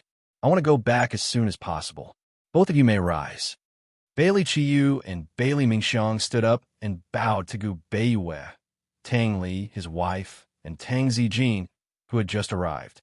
Tang Zijin, who hadn't seen him for a long time, seemed to have aged a lot. His originally white hair was now completely white. He was covered in dust, and his tired face was full of heaviness. He stood at the very back and gazed at Bailey Yuanlong's tombstone from afar, his eyes gradually becoming moist. He and Bailey Yuanlong had fought for so many years, but it had always been a competition for favor. Bailey Yuanlong wasn't happy that the Tang sect guards had spoken up, but they'd managed to climb up to the imperial family. Tang Zijin, on the other hand, wasn't happy that Bailey Yuanlong kept showing off his status as a noble. But they had never really fought with each other. At this moment, Tang Zijin's feelings were complicated. He felt both fortunate and regretful. Fortunately, he had not forgotten his roots and his identity in the struggle between the factions in the imperial court. Otherwise, wouldn't his Tang clan have suffered the same fate as the Bailey clan? What he regretted was that he had clearly known that Bailey Yuanlong was colluding with the Jiangnan military, yet he hadn't tried to persuade him. Instead, he had taken pleasure in his misfortune and hidden his own selfish motives. Tang Zijin stood there for a long time. When he saw the emperor walk to the side, he strode forward. After adding a handful of soil to Bailey Yuanlong's grave, he pulled up his sleeve and wiped the tombstone. This shouldn't be. Old brother Bailey, you and I have followed His Highness for so many years. How do we fall for the ambitions of those Jiangnan wolves? He shook his head repeatedly and sighed with emotion. Long Fei Yi and Han Yunqi stood to the side and watched silently. Ning Jing's eyes were downcast, making it impossible to tell what she was feeling. Tang Li hugged little Tang Tang and looked at his father with a cold gaze. Even now, he was still holding a grudge. Someone had drugged him and wanted him to let Ning Jing down. If it had been anyone else who had done this, he would have killed them long ago. Little Tang Tang stared blankly at her grandfather, whom she hadn't seen in a long time. As she stared and stared, she suddenly burst into tears. Grandma, I want Grandma. I want Grandma. Tang Zijin was very cold to little Tang Tang, but Madame Tang doted on her very much. Before Tang Li and Ning Jing had returned to the Tang clan, little Tang Tang had always been taken care of by Madame Tang and Mu Linger. Children tended to forget things and people, but Madame Tang was still family. When she saw her grandfather, little Tang Tang naturally thought of her grandmother. She hadn't seen her grandmother in a long, long time. Why, I want Grandma, Grandma, I want Grandma. Little Tang Tang cried. Good Tang Tang, don't cry, don't cry. Look, your little brother is going to laugh at you. Don't cry. Tang Li hurriedly comforted her, but little Tang Tang cried even harder. Where's Grandma? I want Grandma to carry me, Grandma to carry me. Tang Zijin turned around and looked hesitant. In the end, he walked over. It was rare for him to be so gentle. Tang Tang, don't cry. Grandpa will carry you, okay? Little Tang Tang was stunned at first, then frightened. She wrapped her arms around her father's neck in fear that she would be carried away. She stared at her grandfather warily, not daring to say a word. This scene not only made Ning Jing's heart ache, but also Han Yunqi's. She was about to speak when Tang Zijin said, Tang Tang, don't cry, don't cry. Grandpa will take you to find Grandma. Let's go home together as a family, okay? When he said this, Ning Jing and Tang Li were shocked. Long Fei Yi also looked over. What did Tang Zijin mean? Was he giving in? Long Fei Yi had already sent Tang Zijin the memorials about the Tang sect's failure to deliver the weapons on time. This was forcing Tang Zijin to either find Tang Li and Ning Jing or hand over the rights to the Tang's sex weapons. Tang Zijin didn't reply. Little Tang Tang didn't trust her grandfather. She buried her head in her father's shoulder and didn't even look at her grandfather. Children were the most willful, but they were also the most honest. Their thoughts were written all over their faces. Tang Zijin couldn't do anything about little Tang Tang. He looked at Ning Jing. Ning Jing, let's go home. Your mother-in-law went to the temple for the new year. Tang Zijin paused for a long time, then continued, her health isn't good. I don't feel at ease leaving her alone outside. Let's go pick her up together. Tang Zijin's words were tactful. On the surface, he meant that he was thinking about Madame Tang's health. He couldn't go to Ning Jing and Tang Li. His real intention was to ask for peace.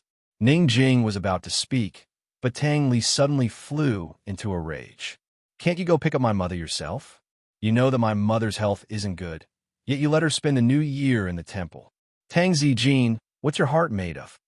Tang Zijin immediately glared at him. You brat, what's with your attitude? What attitude? Let me tell you, I don't have any attitude toward you. Tang Li hugged little Tang Tang tightly with one hand and grabbed Ning Jing with the other. He was about to leave. Ning Jing and Tang Li had been together for so long. How could she not know what Tang Li was thinking? Tang Li had also been waiting for his father to come. However, Tang Li wasn't happy with Tang Zijin's tactful words. He and his wife had suffered so much in the Tang family. Tang Zijin was clearly in the wrong, but he didn't even admit it.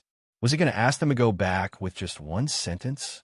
Tang Li wanted nothing more than for Tang Zijin to admit his wrongs and beg for help.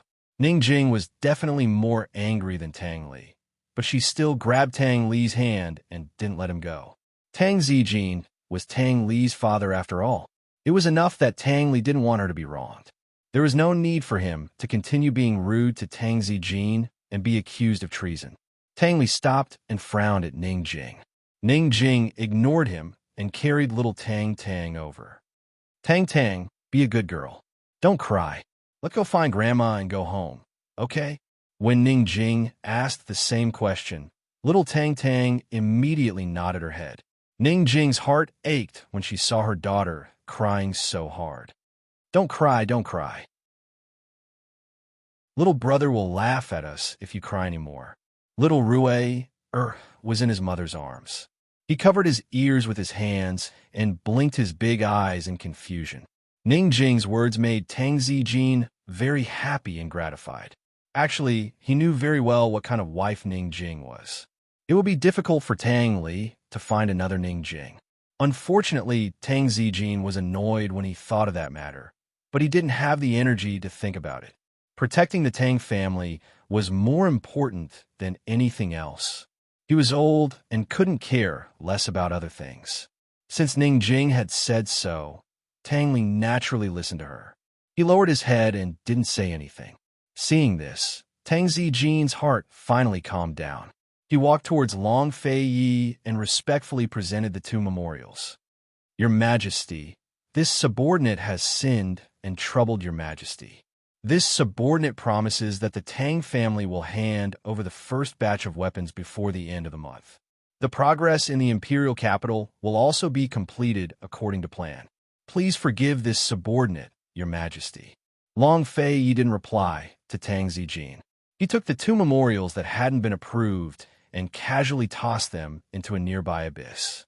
Since the memorials had been thrown away without approval, it meant that Long Fei Yi wouldn't pay attention to the two officials who had submitted the memorials. Many thanks for your Majesty's mercy. Tang Zijin hurriedly expressed his gratitude. Tang Li and Ning Jing both went forward to light incense for Bailey Yuan Long before leaving with Tang Zijin. Gu Beiwa lit the incense and was about to leave when Han Yunxi stopped him. She whispered something to Rui who reached out for the Grand Tutor's embrace. Gu Beiwa didn't ask any questions and quietly took Rui away. Han Yunxi didn't leave after lighting the incense. Instead, she stood to the side and waited for Long Fei Yi. Long Fei Yi knew that she was nearby and reached out for her to come over. Han Yunxi walked over and took his hand. She whispered, "My condolences, Amen," although it was only a single Long Fei still made a sound. Bailey Mingxiang and Bailey Qiyu were standing on the side with their heads bowed, so they could hear everything clearly. Bailey Mingxiang couldn't help but think of the silent youth by the lotus pond many years ago. At this moment, the emperor's lonely figure was so similar to that of the past, yet also different. What would have happened if he had met Han Yunxi earlier? "Brother, we can't stay here for long because of our crimes," Bailey Mingxiang reminded in a low voice. Bailey Qiyu thought that his younger sister would say something to the emperor and empress, but she didn't say a word. Bailey Qiyu walked forward and presented 2 teardrop-shaped crystals with both hands. The crystals were very beautiful. They were sparkling and translucent, suffused with a faint blue light, and possessed a mysterious charm. If one stared at them for too long, they would think of the vast and boundless azure sea. Chapter 1259. Han Yunxi recognized the blue crystal at a glance. She'd once seen it by the lost illusory lake. It was the Bailey mermaid clan's unique tears of holding. Mermaids had tears called mermaid pearls. The Bailey mermaid clan was a branch of the mermaids called tear mermaids. Tears of holding wouldn't form when they shed tears, but when their lives were about to end, they'd shed tears due to their unresolved obsessions. The greater the obsessions, the greater the power contained in the tear of holding. The 2 tears of holding in Bailey Chiyu's hands were much larger than the one in Long Fei Ye's. This meant that Bailey Yuan Long and Bailey Li Xiang had great obsessions and regrets before they died. Han Yunxi was already sad, but seeing these things only made her heart ache even more. She looked at Long Fei Yi, but saw that Long Fei Ye's expression was unchanged.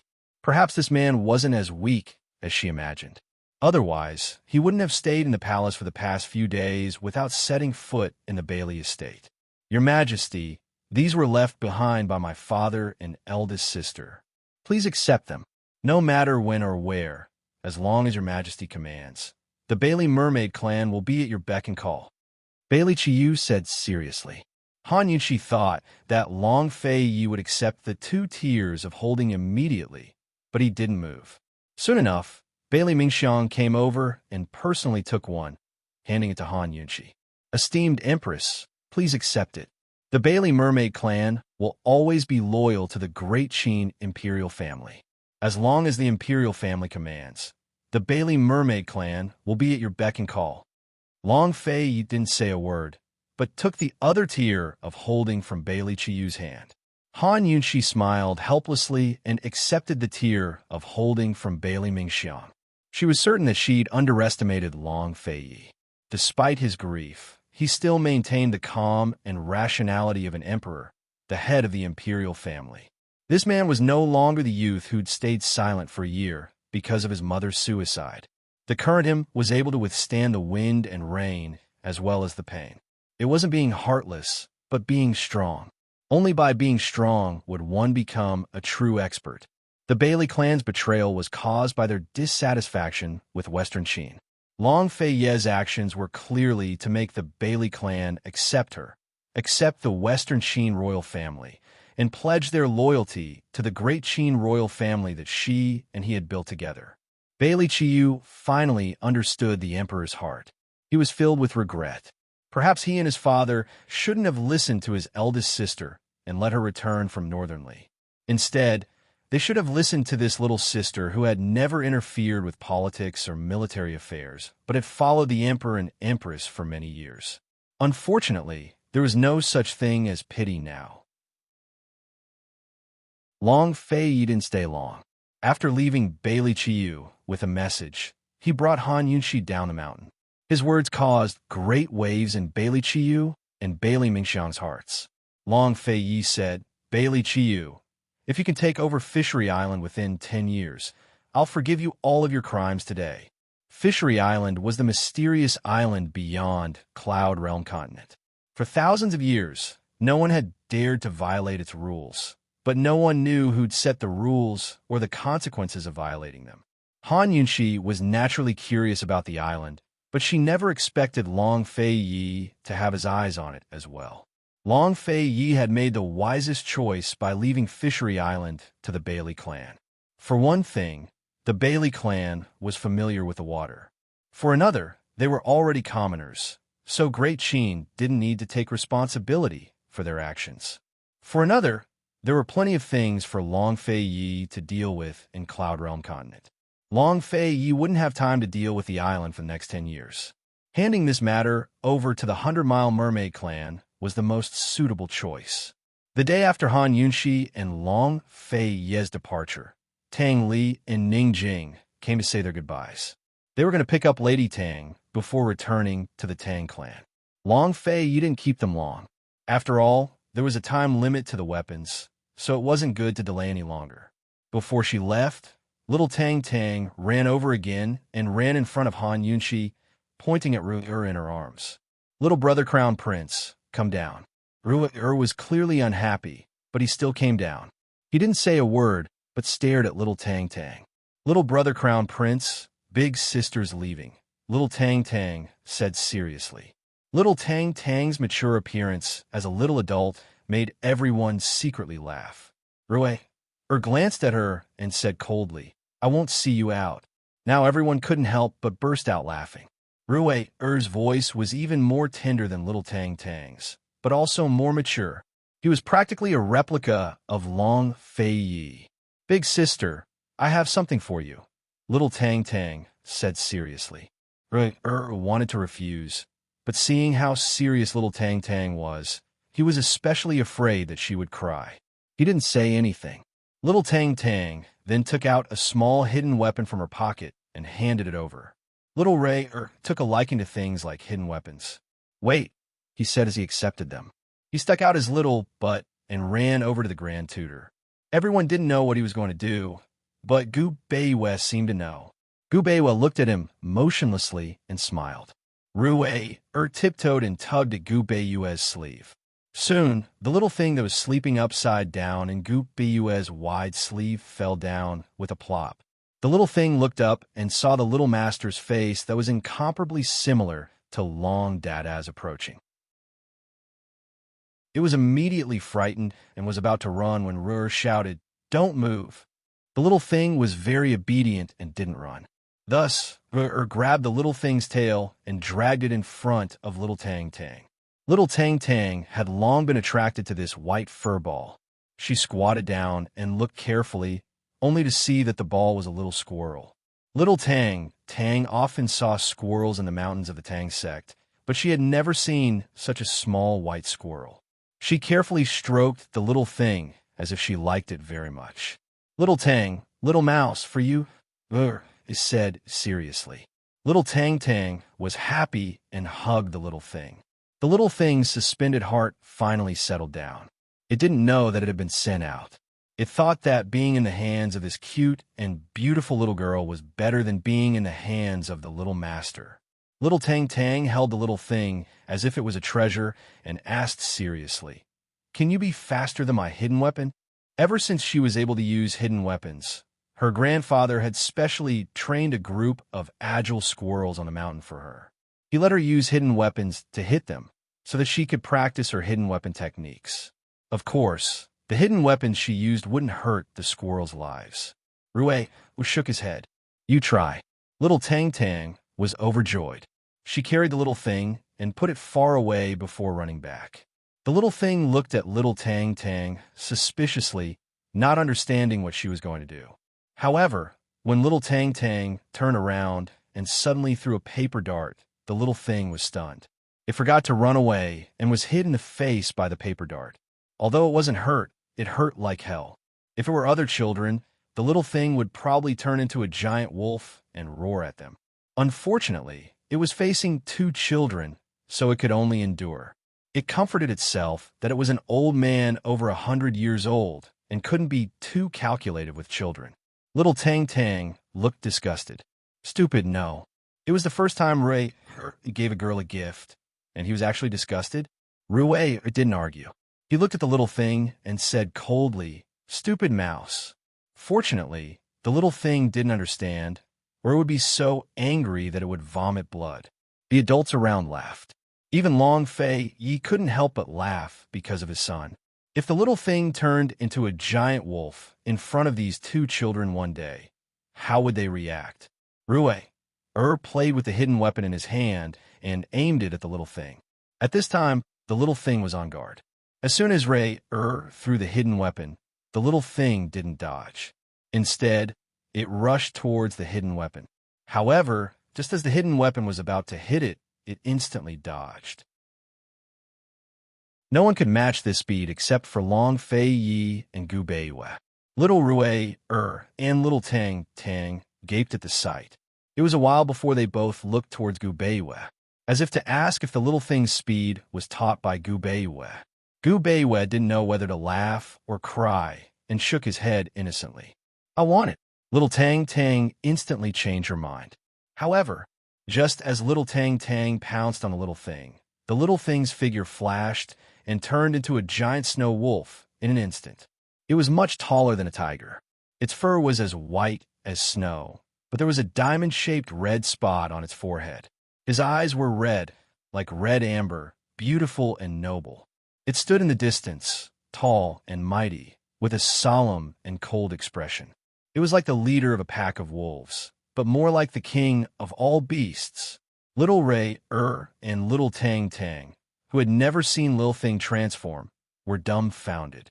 When the snow wolf walked toward them step by step, little Tang suddenly cried out in alarm. She turned around and threw herself at her father, hugging his thigh. I didn't notice how ear-piercing little Tang's scream was. He gradually broke into a surprised smile and said, Tang, I won't see you off. Did he want little Tang to leave and not see her off? Or did he not want to see the little thing off? Little Tang didn't have time to care. At this moment, she was hiding in her father's arms and looking at the little thing in horror. Little Tang was very bold and wasn't afraid of tigers or lions. Could it be that the little thing's aura was too strong to scare her like this? Tang Li and Ning Jing were very confused. Was the one who was truly bold. Not only was he not afraid, he even ran towards the snow wolf. However, just as little Ray was about to pounce on the snow wolf's figure suddenly disappeared. Soon, the little thing fell from the sky and lay on the ground like a little fur ball. It hadn't recovered yet, and its power wasn't enough to support the snow wolf for too long. Was stunned at first, then grabbed the little thing and pinched its head, claws, and tail. He kept saying, change. The little thing was messed up from being pinched. It hurts. It hurts everywhere. Everyone around them was cramping up with laughter. Even Long Fei couldn't help but laugh out loud. His stifled heart felt much better now. Little Tang looked at it for a while and murmured, Daddy, it's a monster. Tang Li finally understood that little Tang wasn't afraid of the snow wolf, but of the monster that could transform. Do you still want it? Ning Jing asked. Little Tang shook her head decisively. Just like that, Tang Li and Ning Jing stayed for a while in the midst of laughter before leaving. From then on, little Rue no longer rejected the little thing. Instead, he chased after the little thing every day, wanting it to transform. The little thing, who originally just wanted to show off, regretted it very much. After Tang Li and Ning Jing left, Long Fei Yi began to deal with the Xiao family's power in Jiangnan, and at the same time, to promote the tax reform of the Ministry of Revenue. Gu occasionally came to the palace to play with little Ruther, but he still appeared and disappeared mysteriously. Mu Ling had been staying in the Imperial Academy of Medicine and rarely went to the harem. She was about to discuss the medical reform with Gu Beiwei. Everything was going quite smoothly.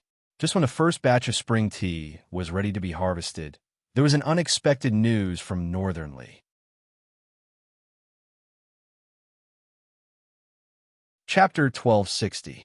Unexpected news came from Northern Li regarding the empty red envelopes. In Northern Li, an organization called Musi was in charge of distributing disaster relief funds and supplies. Not long ago, the Musi estate had received 2 red envelopes for donations. The 2 red envelopes were for Bailey Li Xiang and the late Madame Bailey, 2 of the 10 empty red envelopes. The red envelopes hadn't been opened yet by the time they reached Musi. As soon as the Musi supervisor received the red envelopes, he knew the Empress had given them to the Bailey clan during the new year. Moreover, he knew they were empty at a touch. The officer was so silly that he tore the red packet apart and confirmed that it was indeed an empty red packet. All donations had to be made public, so the supervisor didn't know how to deal with the matter. He was about to find his superior when Jean Z happened to bump into him. Jean Z decisively suppressed the matter and reported it to Yuning Palace. Han Yunqi was very calm when she heard the news. First, she sent someone to ask Bailey Mingxiang whether Bailey Li Xiang had told her and her brother about the empty red envelopes. If the 2 empty red envelopes had been sent to Northern Li before the Crown Prince's birthday banquet, then there was no need to fuss over it now. Given Bailey Li Xiang's circumstances, it was normal for her to send red envelopes directly to Northern Li to embarrass herself.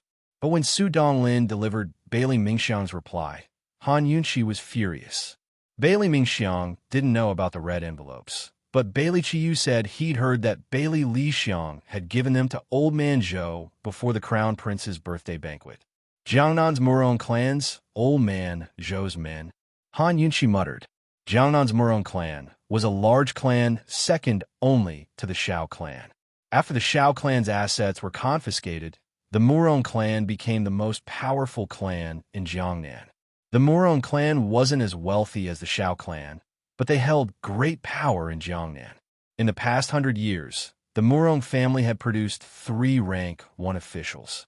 Now, Murong Liaodong was a rank 1 official in the Great Qin dynasty. He was the governor of Jiangnan, the number 1 official in Jiangnan. Old Man Zhou was Murong Liaodong's mother. She was 70 years old, but she was still very smart. She was very famous in Jiangnan and was given the title of first-rank lady. Esteemed Empress, why would Bailey Li Xiang give the red packet to this Old Man Zhou? Zhao Mama thought for a bit, then added, she even gave it to him before the Crown Prince's birthday banquet. Han Yunqi frowned and didn't say anything. Zhao Mama slapped her thigh and exclaimed in shock, Your Majesty, this old servant understands. Among the 10 madams, other than the deceased Madame Bailey, this Old Man Zhou is the most popular.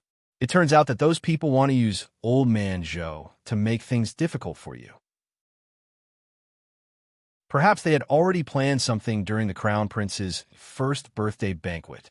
If Bailey Li Xiang hadn't been imprisoned, they might have taken out the red packets and opened them in front of everyone. Hee, a woman's heart is truly the most poisonous. Han Yunqi's analysis was exactly the same. She nodded and said seriously, during the Crown Prince's birthday banquet, Ling didn't draw them out even after donating the red packets. They must be afraid. Esteemed Empress, but the second day of the Crown Prince's first birthday banquet, the red packets were all donated to the Ministry of Revenue. Why did the Bailey clans too remain? Zhao Mama asked in confusion. This was the crux of the problem. The 8 empty red packets might have been donated by old Madame Zhou to the Ministry of Revenue, or the madams might have taken them back and donated them individually. But that wasn't important. What was important was that Bailey Li Xiang hadn't asked Old Man Zhou for the red packets after she was imprisoned. She had even forgotten about the red packets in the face of death. So the 2 red packets had always been in Old Man Zhou's hands. Zhao Mama, it's not important why the Bailey clan's red packets were left behind. What's important is why Old Man Zhou sent the 2 red packets to Northern Li's Musi alone. Han Yunqi asked seriously. Zhao Mama was worthy of being an old hand in the palace. She immediately replied, Esteemed Empress, in that case, Old Man Zhou wants to borrow the Bailey clan's hand to expose the red packets and make you lose face. Seeing that her mistress didn't answer, Zhao Mama thought for a bit before adding, Bailey Li Xiang's already sentenced to death. Adding another crime isn't a big deal. Old Man Zhou's people are adding oil to the fire so that esteemed Empress will hate the Bailey clan. Han Yunqi thought for a long time before denying Zhao Mama's conjecture. Zhao Mama, it's not like that. Bailey Li Xiang's crime is already punishable by death. Even without the empty red packets, this consort already hates her to the core. Old man Zhou's people don't need to do this. Han Yunqi said seriously, the Murong clan and the Shao clan have been fighting for power in Jiangnan for a long time. Bailey Yuanlong and Shao and colluded in private, but they're still mortal enemies on the surface. Old man Zhou's people wouldn't be stupid enough to help the Shao clan eradicate the Bailey clan if they didn't know Bailey Yuanlong and Shao and were colluding. If old man Zhou's people were smart enough, they would have helped Bailey Lixiang instead of harming her. Now Zhao Mama was puzzled. But the red packets were clearly in old man Zhou's hands. He was the one who sent them to Northern Li under Bailey Lixiang's name. Because old man Zhou's people know he can't save Bailey Lixiang. If my guess isn't wrong, old man Zhou's people are most likely preparing to slander Shao Dong's wife. Han Yunqi smiled. At this moment, Granny Zhao completely understood. She slapped her thigh in agitation. Esteemed Empress, this old servant understands. Old man Zhou's people must have known long ago that Bailey Yuanlong and Shao and were colluding in private. That's why he's using this opportunity to sow discord between the Bailey and Shao clans. Right, it'll take a few days for the red packets to reach Northern Li. Old man Zhou's people must have never expected Bailey Qiyu to betray the Shao clan so quickly. Both sides will suffer, Han Yunqi said. At this moment, the Shadow Guard returned from the Ministry of Revenue. Esteemed Empress, this subordinate has investigated thoroughly. Those 8 empty red packets were all sent to the Ministry of Revenue by Madame Shao. Han Yunqi and Zhao Mama both smiled at this. Their guess was right. Old man Zhou's people had probably secretly kept 2 of the Bailey clan's red packets and entrusted the remaining 8 to Madame Shao to donate. Esteemed Empress, the real old fox is finally showing his tail. Zhao Mama sighed with emotion. Old man Zhou's people had used a borrowed knife to kill people and sow discord. Firstly, they'd used Bailey Lixiang's name to spread the red packets and tarnish Han Yunqi's reputation. Secondly, they framed Madame Shao and sowed discord between the Bailey and Shao clans. The Murong clan would then become the true beneficiaries. Han Yunqi was quite impressed. If Bailey Yuanlong hadn't died and Bailey Lixiang and Bailey Qiyu hadn't confessed to the military order, Bailey Lixiang's case would probably still be under investigation right now. These 2 empty red packets would have undoubtedly affected the attitudes and decisions of all parties. Han Yunqi was impressed, but she didn't appreciate it. Coldly, she said, Zhao Mama, after Ning Jing and the others left, our palace has been deserted. Go personally and invite old man Zhou's people over. Just say this consort invited them to drink tea. Let's liven things up a bit. Han Yunqi's liven things up a bit was full of meaning, dragging out the end of her speech. Not to mention the shadow guards at the side. Even Granny Zhao felt her hair stand on end. The harem was so big, and the emperor was busy all the time. Since those noble madams had nothing better to do, Han Yunqi naturally didn't mind inviting them over for livening things up. That afternoon, Zhao Mama invited old man Zhou's people into the palace. Entering the palace wasn't like going to other places. You could invite others to visit you if you went elsewhere. However, the empress hadn't given her permission to enter the palace. Even if old man Zhou's people wanted to invite others, they didn't dare to do so. Even the servants that she brought into the palace were strictly restricted. There was no need to think about guards and the like. She could only bring a maidservant to wait on her. Old man Zhou was born in Jiangnan and was a well-bred young lady. She was very famous when she was young. After marrying into the Murong family, her son became a high-ranking official. Her mother's status rose because of her son. Her fame grew as she grew older and became more prestigious. At the age of 70, her hair had long turned white. However, her body was strong and her eyes were shining. She was full of energy. She leaned on her cane and never let others support her. As astute as she was, she naturally noticed the empress's intention to invite her into the palace. However, she didn't seem to be afraid. As soon as Granny Zhao invited her, she graciously came over in high spirits. It was the middle of February, but the weather was still very cold. The afternoon sky was gloomy, making it even colder. Zhao Mama invited Old Man Zhou's people to a warm pavilion in the Imperial Garden. The Empress wanted to come over a long time ago, but the Crown Prince kept pestering her. Zhao Mama said with a smile, "Old Man Zhou's people, please sit here. This old servant will go over and take a look." Old Man Zhou was a man of few words. He nodded, "Thank you, Zhao Mama." Little Rue had actually gone to the Grand Tutor's residence. Han Yunxi was making noodles in the kitchens. Ever since she made a bet with Long Fei Yi, she had self-awareness and secretly vowed to personally create a bowl of private noodles to firmly grasp Long Fei Yi's stomach. Zhao Mama hurried to the kitchens. Han Yunxi was personally rolling out noodles. "Empress, old lady Zhou is here." When she left, she specially ordered a servant to tell her son in front of this old servant. Zhao Mama imitated old Madame Zhou's tone and actions, saying, "Xiao Chui, go tell my son that the Empress has given me some tea to drink. I'm going to the palace, so tell him that he doesn't need to accompany me this afternoon." Han Yunxi sneered inwardly. She had already been invited into the palace. So what if Lord Zhou knew? She held the position of Grand Secretary of the Army and could interfere with the court. However, no official in the court could interfere with the imperial harem's affairs except for the Grand Tutor who taught the Crown Prince. Although the empty red packets donated to Northern Li did not belong to the imperial harem, she still had a way to resolve this matter in the imperial harem. "Has the tea been served?" Han Yunxi asked. "Empress, there's no new tea in the palace. The first batch of new tea will arrive in 10 days, Zhao Mama answered truthfully. "Then go find some old tea. She's a guest." Han Yunxi's face was serious. Zhao Mama couldn't help but laugh. This old servant obeys. As a result, neither of them showed up, leaving old Madame Zhou to wait in the warm room for a full 2 hours until the sky turned dark. Han Yunxi finished cooking the noodles, changed her clothes, and went to the warm room. She had already arrived, but Zhao Mama still hadn't found the old tea.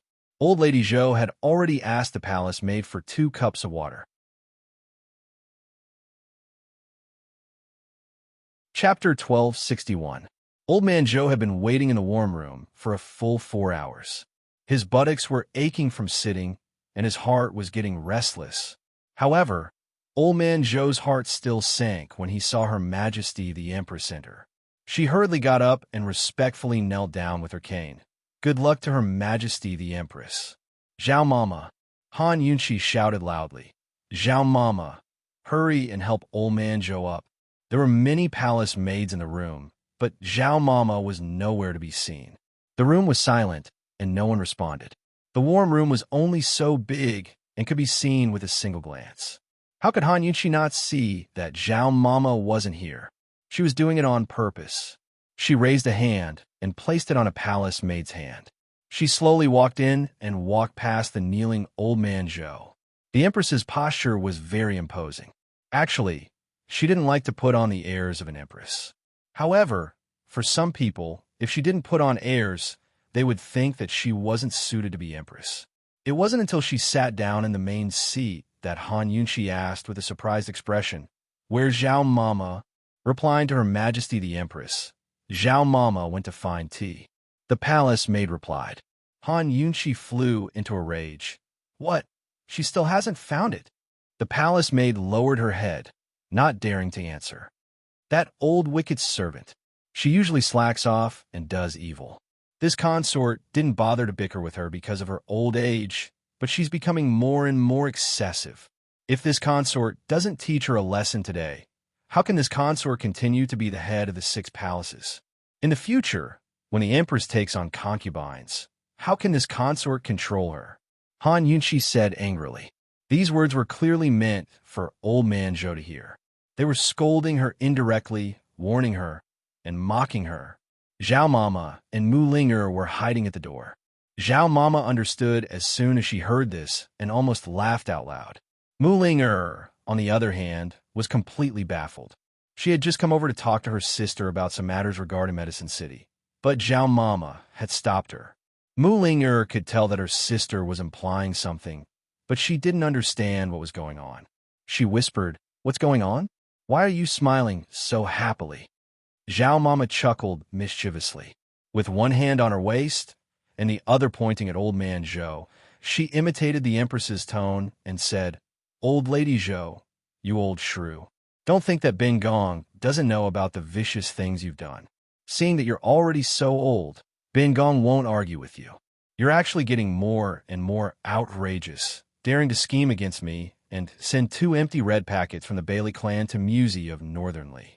If this consort doesn't teach you a lesson today, how will this consort establish her authority in the harem? In the future, if you old shrews force the Empress to take concubines, wouldn't this consort be unable to do anything about it?"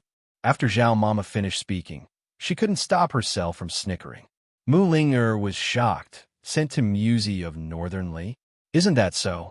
Fortunately, Jinzi happened to see it. "Otherwise, this matter would be a big problem," Zhao Mama said. Mu Ling'er was very surprised that Old Man Zhou would do such a thing. However, she was even more curious. Did Jinzi personally go to Musey? Jinzi was so busy. How could he personally go to Musey? Moreover, Musey was in charge of the disaster relief funds, while Jinzi was in charge of Northernly. Jinzi should avoid arousing suspicion. Otherwise, if there were any problems with the funds in the future, Jinzi would be the prime suspect. "I heard that he went to make a donation, and he donated quite a lot," Zhao Mama said. "Donation?" Mu Ling'er's first reaction was, did Jinzi have money? Didn't Jinzi owe a lot of debt? However, she quickly remembered that she had returned Jinzi's money. Could it be that he used that money to return it? He donated it all? Mu Ling'er muttered to herself. She was wondering if she should check how much Jinzi had donated. She had returned a gold card. In fact, as long as she wanted to, she could check every single one of Jinzi's expenses. Mu Ling'er hesitated. That's not good. That's his private matter. Mu Ling'er was pondering when inside the room, Old Lady Zhou, who was kneeling on the ground, suddenly fell to the ground. Mu Ling'er was shocked and almost rushed in, but Zhao Mama stopped her. "She's faking it. Don't worry." Inside the room, Han Yunqi had already stood up. A cold light flashed past her eyes as she shouted, "Someone, summon the imperial physician." Han Yunqi had just taken a stance and was about to let the palace maids beside her help Old Man Zhou up. Who knew that this old man would actually pretend to faint? She had originally planned to end this quickly, but she didn't expect this Old Man Zhou to be so aggressive. Very good. She would satisfy her. The palace maids brought Old Man Zhou to a warm couch. The imperial physician quickly rushed over and examined him. He didn't find anything wrong, but Old Man Zhou still didn't wake up. "Your Highness the Empress, this is Old Man Zhou. Perhaps she's too old and fainted from overworking. Let her rest for now," the imperial physician said seriously. "If it's not a serious illness, this consort can treat it. You may leave," Han Yunqi said coldly. Even the imperial physician could tell that there was something wrong with her tone, let alone Old Lady Zhou, who was pretending to faint. At this moment, Old Lady Zhou's heart began to panic. However, after the imperial physician left, Han Yunqi said to the surrounding palace maids, "You may all leave. This consort will personally watch over her." "Yes." Old Lady Zhou's heart trembled when she heard the palace maid's footsteps in the distance. When she heard the door close, her breathing quickened. Heavens! She had already fainted. What else did the Empress want to do? She was the mother of a first-rank official and a first-rank title madam. She had an extremely high reputation in Jiangnan. There was no proof of the red packet incident. Even if the Empress suspected her, she couldn't make things difficult for her. Did this Empress have any regard for the law? Old Man Zhou's nerves were stretched taut as she listened to the movements around her. It was a pity that Han Yunqi didn't say a word her entire life.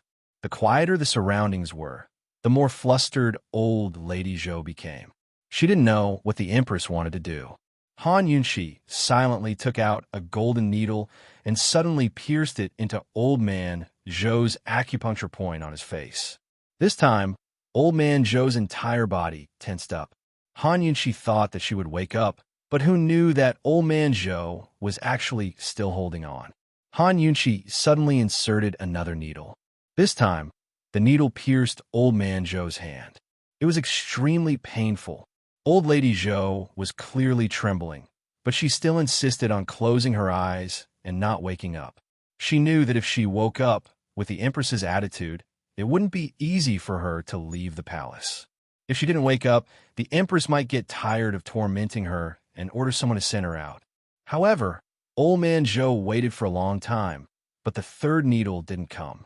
Her entire body started to itch, and it was getting more and more itchy. It was painful, but she could still endure it. But it was itchy. Even if old man Zhou wanted to endure it, she couldn't help it in the end. Soon, she reached out and scratched her neck. Han Yunqi simply sat on one side and watched without a word. At first, old man Zhou only used one hand, but after a while, she used both hands. As she scratched, she couldn't help but turn over and start scratching her back. Who knew that it would be better if she didn't scratch? Once she scratched, it became even more itchy. The more itchy she scratched, the harder she scratched. It was as if she was addicted and couldn't stop. Unconsciously, as she scratched, she sat up because her feet were also very itchy. At this moment, Han Yunqi finally spoke. "Old man Zhou, you're awake?" Old man Zhou was stunned. She turned around and realized that she had sat up. She was stunned and didn't know how to answer Han Yunqi. She didn't know what had happened to her just now. Why did she sit up for no reason? Han Yunqi definitely wouldn't tell old lady Zhou that she had just poisoned her. It was a kind of drug that made people addicted to scratching itches. When they itched, they would ignore everything and only care about scratching. Han Yunqi handed over the antidote. "Here, take it, and it won't itch anymore." As soon as she said this, old man Zhou understood what was going on. She looked at Han Yunqi in disbelief. She was shocked and angry, but she didn't dare to say anything. Han Yunqi really didn't know what the old lady was so angry about. Was she the only one allowed to knock herself out and let others poison her? Han Yunqi stuffed the antidote into old lady Zhou's mouth and said mildly, "If there's nothing else, then come down. We agreed that I'd treat you to tea. Zhao Mama should have brought the tea by now." As soon as she said this, Granny Zhao, who had been waiting outside, immediately pushed the door open and entered. "Esteemed Empress, esteemed Empress, this old servant knows her wrongs." This old servant searched the entire imperial harem but couldn't find old-time tea, Zhao Mama said loudly. "Isn't there a pile of old-time tea in His Majesty's imperial study?" Han Yunqi retorted. Hearing this, old man Zhou got off the bed in fright. "Esteemed Empress, this subject's wife is fine with drinking water. Drinking water is fine." Everyone in Cloud Realm Continent knew that the Emperor was addicted to tea. His old-time tea was a collector's item. Even if esteemed Empress really brought it here, she wouldn't dare to drink it. Old Madame Zhou had always been a patient person, but after Han Yunqi's torment, she wanted her mistress to hurry up and tell her about the empty red packets.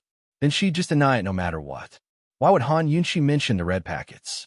They'd already been donated under Bailey Lixiang's name.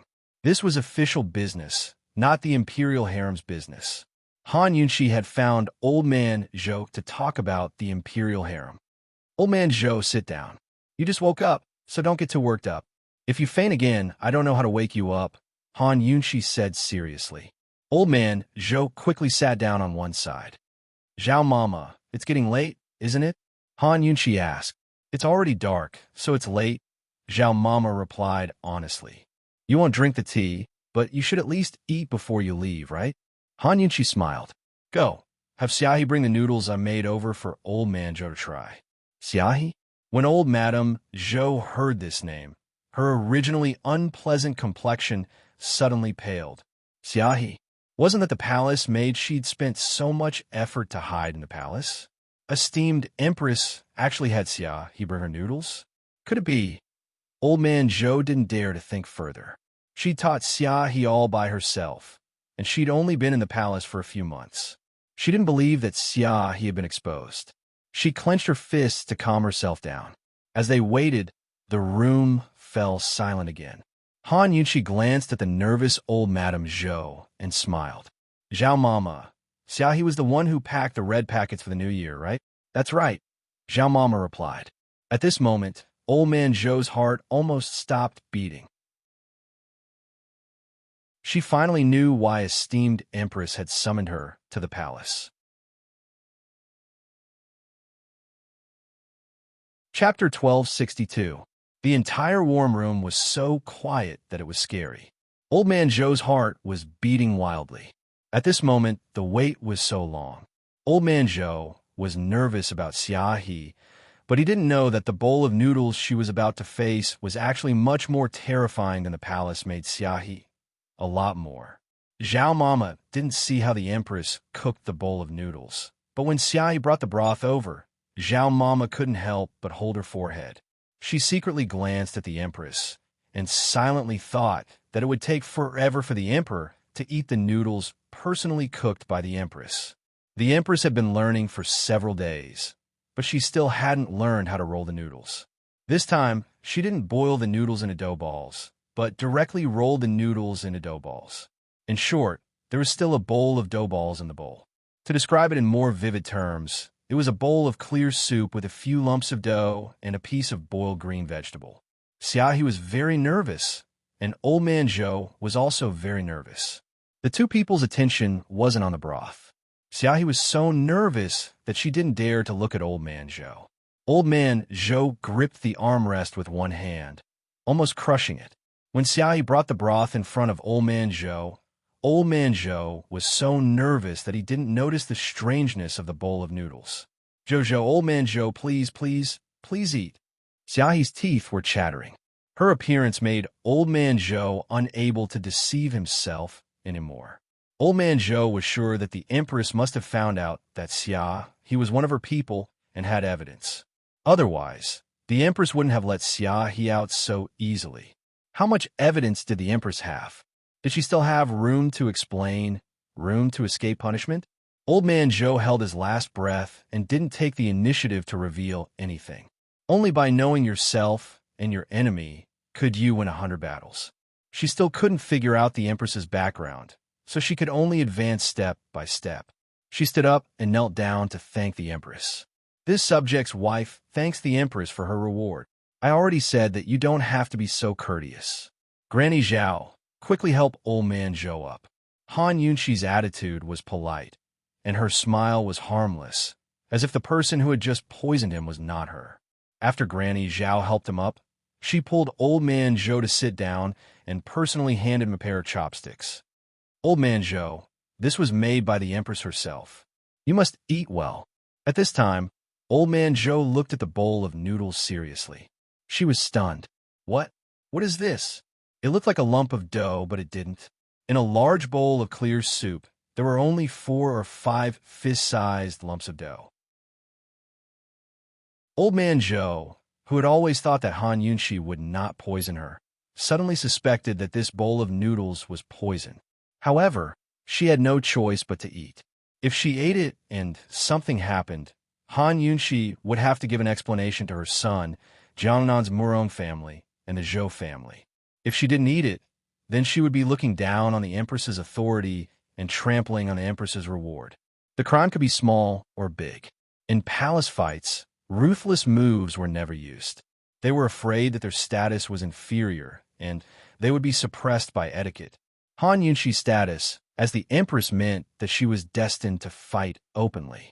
If old man Zhou knew that the Empress had Xiaohe as a spy, she would never enter the palace. Old man Zhou didn't dare to stay for too long. He could only pick up the fist-sized lumps of dough and eat. The size of a normal dough ball was very uniform. At most, it was the size of a thumb. It was especially chewy. Moreover, the soup of a dough ball was definitely not a clear soup, but a thick soup. It required all kinds of ingredients to boil it to create a delicious taste. The lumps of dough were chewy, but the soup was fragrant and thick. It could be said that it was a very delicious home-cooked dish. However, old man Zhou took the first bite and found that the Empress's fist-sized lumps of dough were especially sticky to the teeth. It was even stickier than mochi. It didn't have any strength at all. It also didn't have the faint wheat fragrance of high-quality flour. For the elderly, they were most afraid of eating sour, hard, and sticky food. It was just one bite, but it made Old Man Joe eat very strenuously. It also made her start to consider the taste of this bowl of noodles and ignore the question of whether it was poisonous or not. "How is it?" Han Yunqi asked excitedly. Of course, she knew that the lumps of dough weren't made like this. She had just rolled the flour into shape, and her hands were too sore. Moreover, there wasn't enough time, so she simply chopped a few pieces and threw them into the pot to cook. Old Man Joe looked up and didn't answer for a long time. It wasn't that she didn't want to answer, but that the dough was too sticky. Her mouth was full. She used a lot of effort to handle it and answered, "The taste is very good. This subject's wife is really lucky today. If you like it, then eat more," Han Yunqi said with a laugh. Old Man Joe didn't just want to eat more. How could she not finish what the Empress gave her? Thus, under everyone's gaze, Old Man Joe silently gnawed on the lumps of dough. It was fine if it was sticky, but in the end, she found that the lumps of dough were hard and not cooked through. Looking at the lumps of dough on her chopsticks and then looking at the 3 pieces left in the bowl, Old Man Joe's mood at this moment could only be described with one word: collapse. Old Man Joe's thoughts had already changed. She thought that if she had known that the Empress's cooking skills were so bad, she definitely wouldn't have entered the palace. However, after old Madame Zhou expended a tremendous amount of effort to resist the nausea she felt several times, and after she finished eating a few large lumps of dough and drank the first mouthful of soup, her thoughts changed again. She thought that if she had known that the Empress's cooking skills were so bad, she definitely wouldn't have given out those 2 red packets and wouldn't have let Xiaohe into the palace. That big bowl of clear soup was simply salt water. After eating the Empress's lumps of dough, Old Man Joe no longer had any fighting strength. Not only did her mouth feel uncomfortable, her stomach also felt uncomfortable. She had a feeling that she could vomit at any time. "Io, you finished the entire bowl? Old Man Joe is already so old, but your appetite is still not bad." Han Yunqi chuckled and was very happy. Old Man Joe stood up. "Your Majesty, this subject's wife still has..." Old Man Joe wanted to leave. She wanted to go home. She wanted to run out and vomit. However, Han Yunqi's following words made Old Man Joe swallow down all of her nausea. Han Yunqi said, "This consort's matter isn't over yet. Old Man Joe, you're the oldest among the madams and have the highest prestige. This consort has a very difficult matter. After hesitating for several days, this consort feels that you're the most suitable person to discuss it with." Old Man Joe, Bailey Lixiang, donated the 2 red packets this consort bestowed to the Bailey clan to Northern Li's Musi. When the steward opened it, it was empty. "Tell me, why are these red packets empty?" This, Old Man Joe immediately recalled the Empress's question to Zhao Mama. Xiaohe was the one who helped this consort pack those red packets for New Year's, right? A bowl of noodles was a torture, but after the torture, it was probably a disaster. Old Man Joe knew very well that if she said even one wrong word, esteemed Empress might push the blame on Xiaohe for the empty red packets, and Xiaohe would confess that she was the one who ordered it. Old Madame Zhou suddenly looked at Xiaohe. Xiaohe met her gaze and immediately looked away. This made Old Man Zhou's heart feel even more hopeless. What should she do? How should she answer? Old Man Zhou thought for a long time. Han Yunqi didn't rush her, but waited patiently. Zhao Mama, on the other hand, couldn't help but speak up. "Old Man Zhou, esteemed Empress, is asking you a question. The Crown Prince had been spending the night at the Grand Tutor's estate recently, and Zhao Mama had specially sent someone to inform the Emperor. She guessed that the Emperor would definitely come early. How could she let Old Man Zhou delay such an auspicious time?" Old Man Zhou's mind had actually wandered off, immersed in vexation and regret. She was such a spirited old lady, but she seemed to have aged in an instant. Her eyes were drooping, her eyes dull. She said, "Esteemed Empress, Musi's steward must have made a mistake. Bailey Lixiang once told everyone that esteemed Empress gave her 10 banknotes from Kingan Private Bank. It was a big red packet, How could it be empty? As the subject sees it, we should send someone to the Musée estate to investigate. This consort also thinks that there's been a mistake. With Old Man Zhou's witness, this consort can rest assured. All right, this is the only way. Zhao Mama, send someone to investigate later, Han Yunxi said mildly. Old Madame Zhou immediately heaved a sigh of relief. But Han Yunxi continued. This consort heard that Jiangnan's Chun family has a daughter who's hailed as Jiangnan's #1 beauty. She's both talented and beautiful. Have you heard of Old Man Zhou? In court, everyone was afraid of Long Fei Ye's icy face, so no one dared to speak up about the selection of women. But these madams incited public opinion and created rumors from time to time. They said that some family's daughter was so, and that she was going to participate in the palace's selection. Recently, Jiangnan's Chun family's daughter was the most popular topic, so much so that even Gu had run over to ask about it. According to Gu's original words, if Long Fei Yi dares to take concubines, this old man will kill a pair of them on sight. How could Old Man Zhou's people not understand the Empress's meaning? The biggest conflict between them and the Empress was the matter of taking concubines. Although Old Man Zhou's people were unwilling, with Xia He staying on her reputation, she could only compromise. Reporting to the Empress, this subject's wife has seen the Chun family's daughter. She's not as good as the rumors say. It's just a rumor. In this subject's opinion, those people who talk nonsense should be punished. Han Yunxi was very satisfied with this answer. So it's fake. Then wouldn't the person who married, because of the rumors, suffer a great loss? It seems that this rumor really needs to be punished, Han Yunxi said seriously. Then, Han Yunxi asked a few more girls, and Old Man Zhou's people answered carefully. After a while, Han Yunxi lazily stood up. It's getting late. Old Man Zhou's people should go back early. Old Man Zhou's people quickly stood up. She secretly glanced at Xia He, knowing that Xia He would be imprisoned in the palace forever.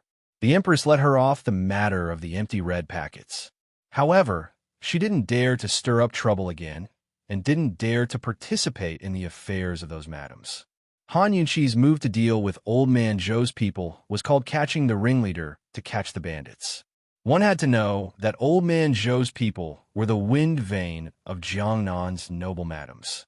If Old Man Zhou's people didn't dare to mention the matter of the harem, how could the others dare to?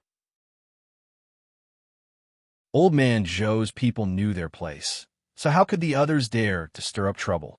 Afterwards, Han Yunxi sent someone to send a letter to Jin Zi, asking him to fill in the missing money for the red packets. She also bribed the steward to keep a secret. From then on, no one mentioned the empty red packets again. That night, little Rui really stayed at the Grand Tutor's residence.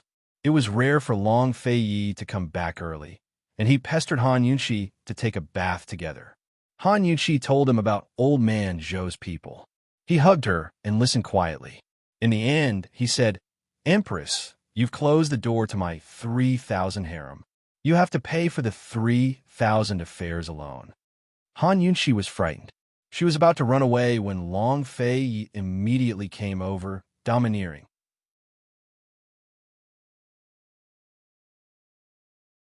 Chapter 1263. Other people said that the night of spring was short and the sun rose high. From then on, the prince would not attend morning court. But when it came to Long Fei Yi and Han Yunxi, it became from then on, the empress would not wake up early.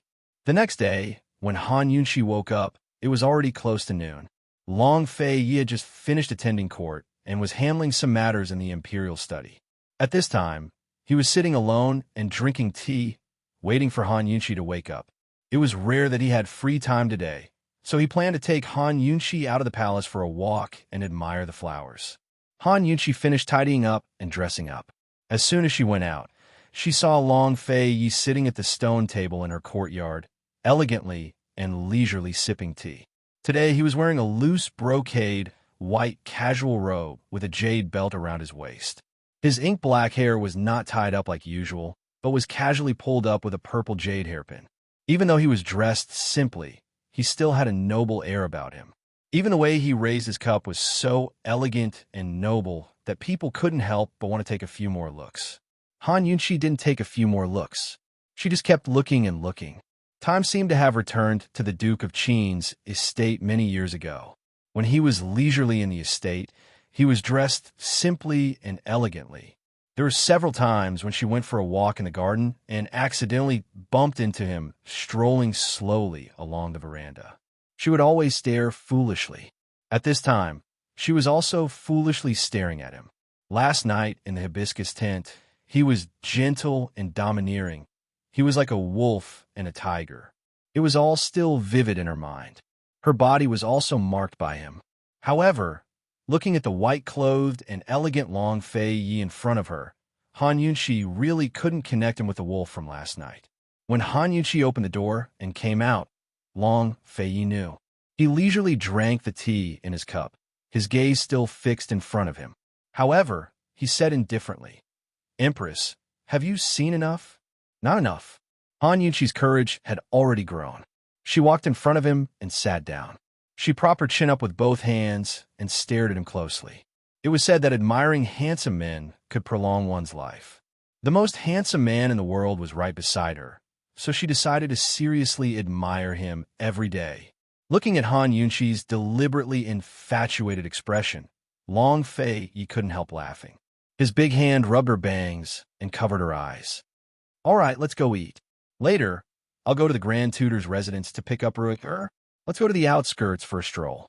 Han Yunshi didn't say anything. She pulled his hand down and continued to stare at it. Long Fei Yi covered it with his other hand and urged, "Hurry up." Han Yunshi pulled his hand down and continued to stare at him. Long Fei Yi was too lazy to pay attention to her. He got up and was about to leave when Han Yunshi chased after him and continued to watch with a smile. "Are you going or not?" Long Fei Yi's face turned cold. Han Yunshi wasn't afraid. She smiled even more brightly. Long Fei Yi really couldn't bear to be cold to Han Yunshi for too long. Han Yunshi hadn't done anything or said anything. She was just smiling, but he couldn't help but laugh. He took her hand and said, "All right, I'll take you out to eat." Han Yunshi waved her hand as they walked and asked, "Long Fei Yi, were you shy just now?" Long Fei Yi didn't answer. Han Yunshi asked again, "Long Fei Yi, I saw that your ears were red just now. Are you cold?" Long Fei Yi still didn't answer. Han Yunshi purposely stopped in her tracks and turned to look at him. "Long Fei Yi, your face is red too." Long Fei Yi finally couldn't take it anymore. He scooped her up and kissed her fiercely on the lips. He kissed Han Yunshi until her lips and face were red as well. He didn't let go of her until he couldn't control himself. He didn't say anything and just stared at Han Yunshi. Han Yunshi's legs were about to turn to jelly. She was embarrassed, annoyed, angry, and amused. She wanted to hit him, but when her fist landed on his chest, she couldn't help but jump into his arms and hug him. "Long Fei Yi, you bully me. I'll let you bully me back," Long Fei Yi said with a smile. "No need. I'm a magnanimous person. I forgive you." Han Yunshi consciously let go of his arms. They had already left the bedroom. There were many people coming and going on the path. It wouldn't be good if they were seen. Han Yunshi didn't know that at this moment, Zhao Mama, Su Donglin, and the others were all hiding to the side. They were avoiding her and peeking at her. Zhao Mama was very worried. "Aya, look at how young and vigorous His Majesty is. Our Empress is blessed." Su Donglin's mouth twitched. He didn't know how to answer. Zhao Mama muttered to herself again, "This won't do, this won't do. This old one has to think of a way to help the Empress nourish her health. His Majesty can't always be wronged." Su Donglin was very incredulous. How could this old mama tell that His Majesty was always wronged? His Majesty told you?" Su Donglin asked very curiously. Zhao Mama was stunned. She quickly slapped him on the head. "As a servant, you have to be observant. You have to observe the smallest detail and know the bigger picture from the smallest detail. This old one takes care of Master's daily needs. If Master frowns, this old one will immediately know what Master is dissatisfied with. Whether His Majesty is wronged or not is a big matter. How can this old one not know? If I wait until His Majesty speaks, then this old one will have to retire and return to my hometown." Su Donglin was stunned and didn't know how to answer. After thinking for a long time, he said, "Zhao Mama, those old hens have been brought back by the Tang clan head. What brilliant idea do you have?" Zhao Mama smiled mysteriously. Su Donglin thought that she would say some earth-shattering remedy. Who knew that Zhao Mama would say, "Old duck soup"? Su Donglin only felt darkness in front of his eyes. Presumably, the kitchens would soon become a duck farm. Zhao Mama was worried sick about the two masters. At this time, Long Fei Yi and Han Yunxi were already in the carriage, heading to the Grand Tutor's residence. When Han Yunxi and Long Fei Yi arrived, Ray had just woken up from his afternoon nap. He was playing in the garden with Gu and Lil Thing. Gu Beiwei and Mu Ling sat to the side, discussing the reform of medicine. Originally, they had planned to go on a spring walk. As soon as they heard about the reform of medicine, Long Fei Yi and Han Yunxi both sat down and participated in the discussion. It was said that difficult times called for change. However, Long Fei Yi was more of a proponent of change. Thus, even though Gu Beiwei and Mu Ling had been preparing for the reform of medical and medicine city, Long Fei Yi had temporarily put the matter aside. If they wanted to bring medicine and medicine back to the imperial court had to be confident enough to afford medicine and medicine. If they didn't have enough capital, maintaining the status quo was the wisest choice. At the very least, with medical and medicine city around, the medical world wouldn't be in chaos. After the Shao family was confiscated, all of their assets were confiscated, alleviating the state treasury's predicament. Moreover, Northern Li's disaster relief funds and resources had become plentiful. As long as the reform of the tax system went smoothly, Great Qin's finances would enter a virtuous cycle very soon. As long as the finances were balanced, everything would gradually improve. Long Fei Yi hoped that after Great Qin's finances and military were stabilized, they would carry out the reform of medicine and medicine city. We only need 5 or 6 years. When the time comes, we can act boldly and decisively. There's no need for a gradual cycle, nor is there a need to be fearful, Long Fei Yi said seriously. Han Yunxi agreed with this view.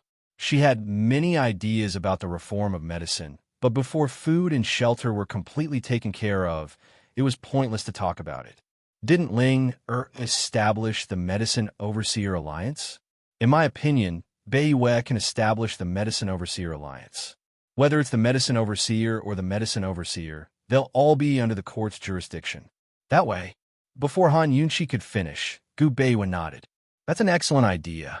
Ling and I both have this authority, and Shao Qi.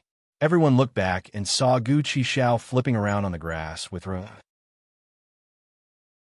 The two of them were having so much fun that even Lil Thing, who had been hiding far away, joined in.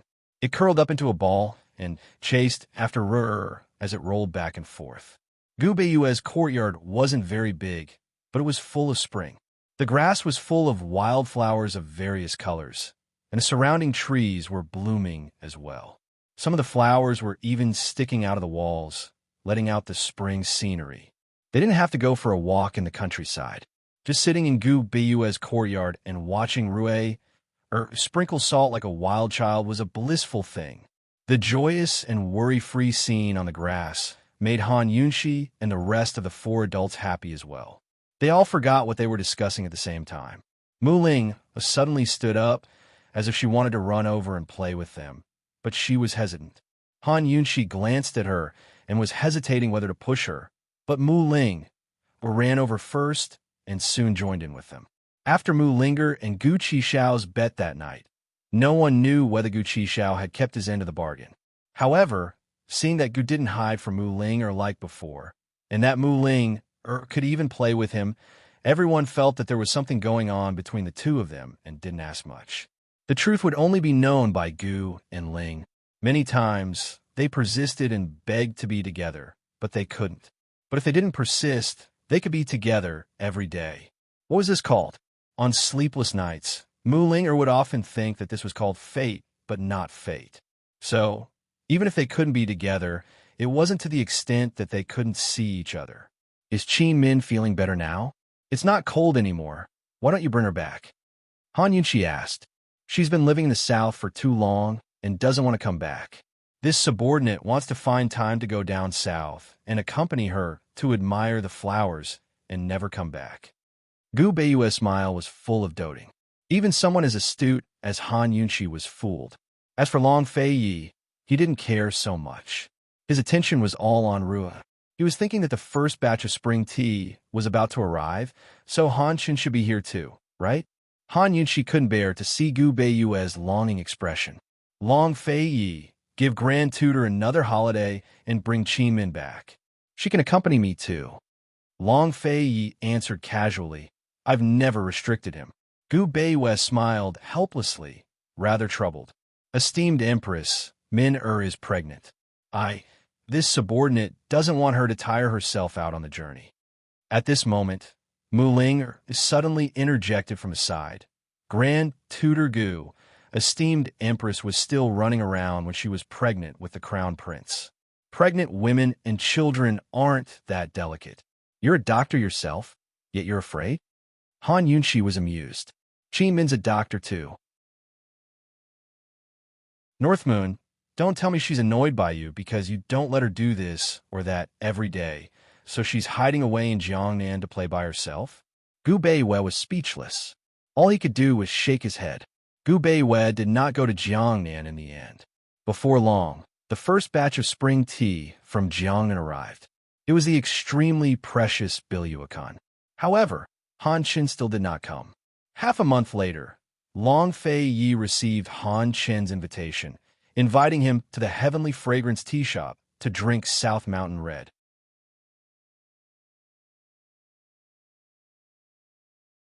Chapter 1264.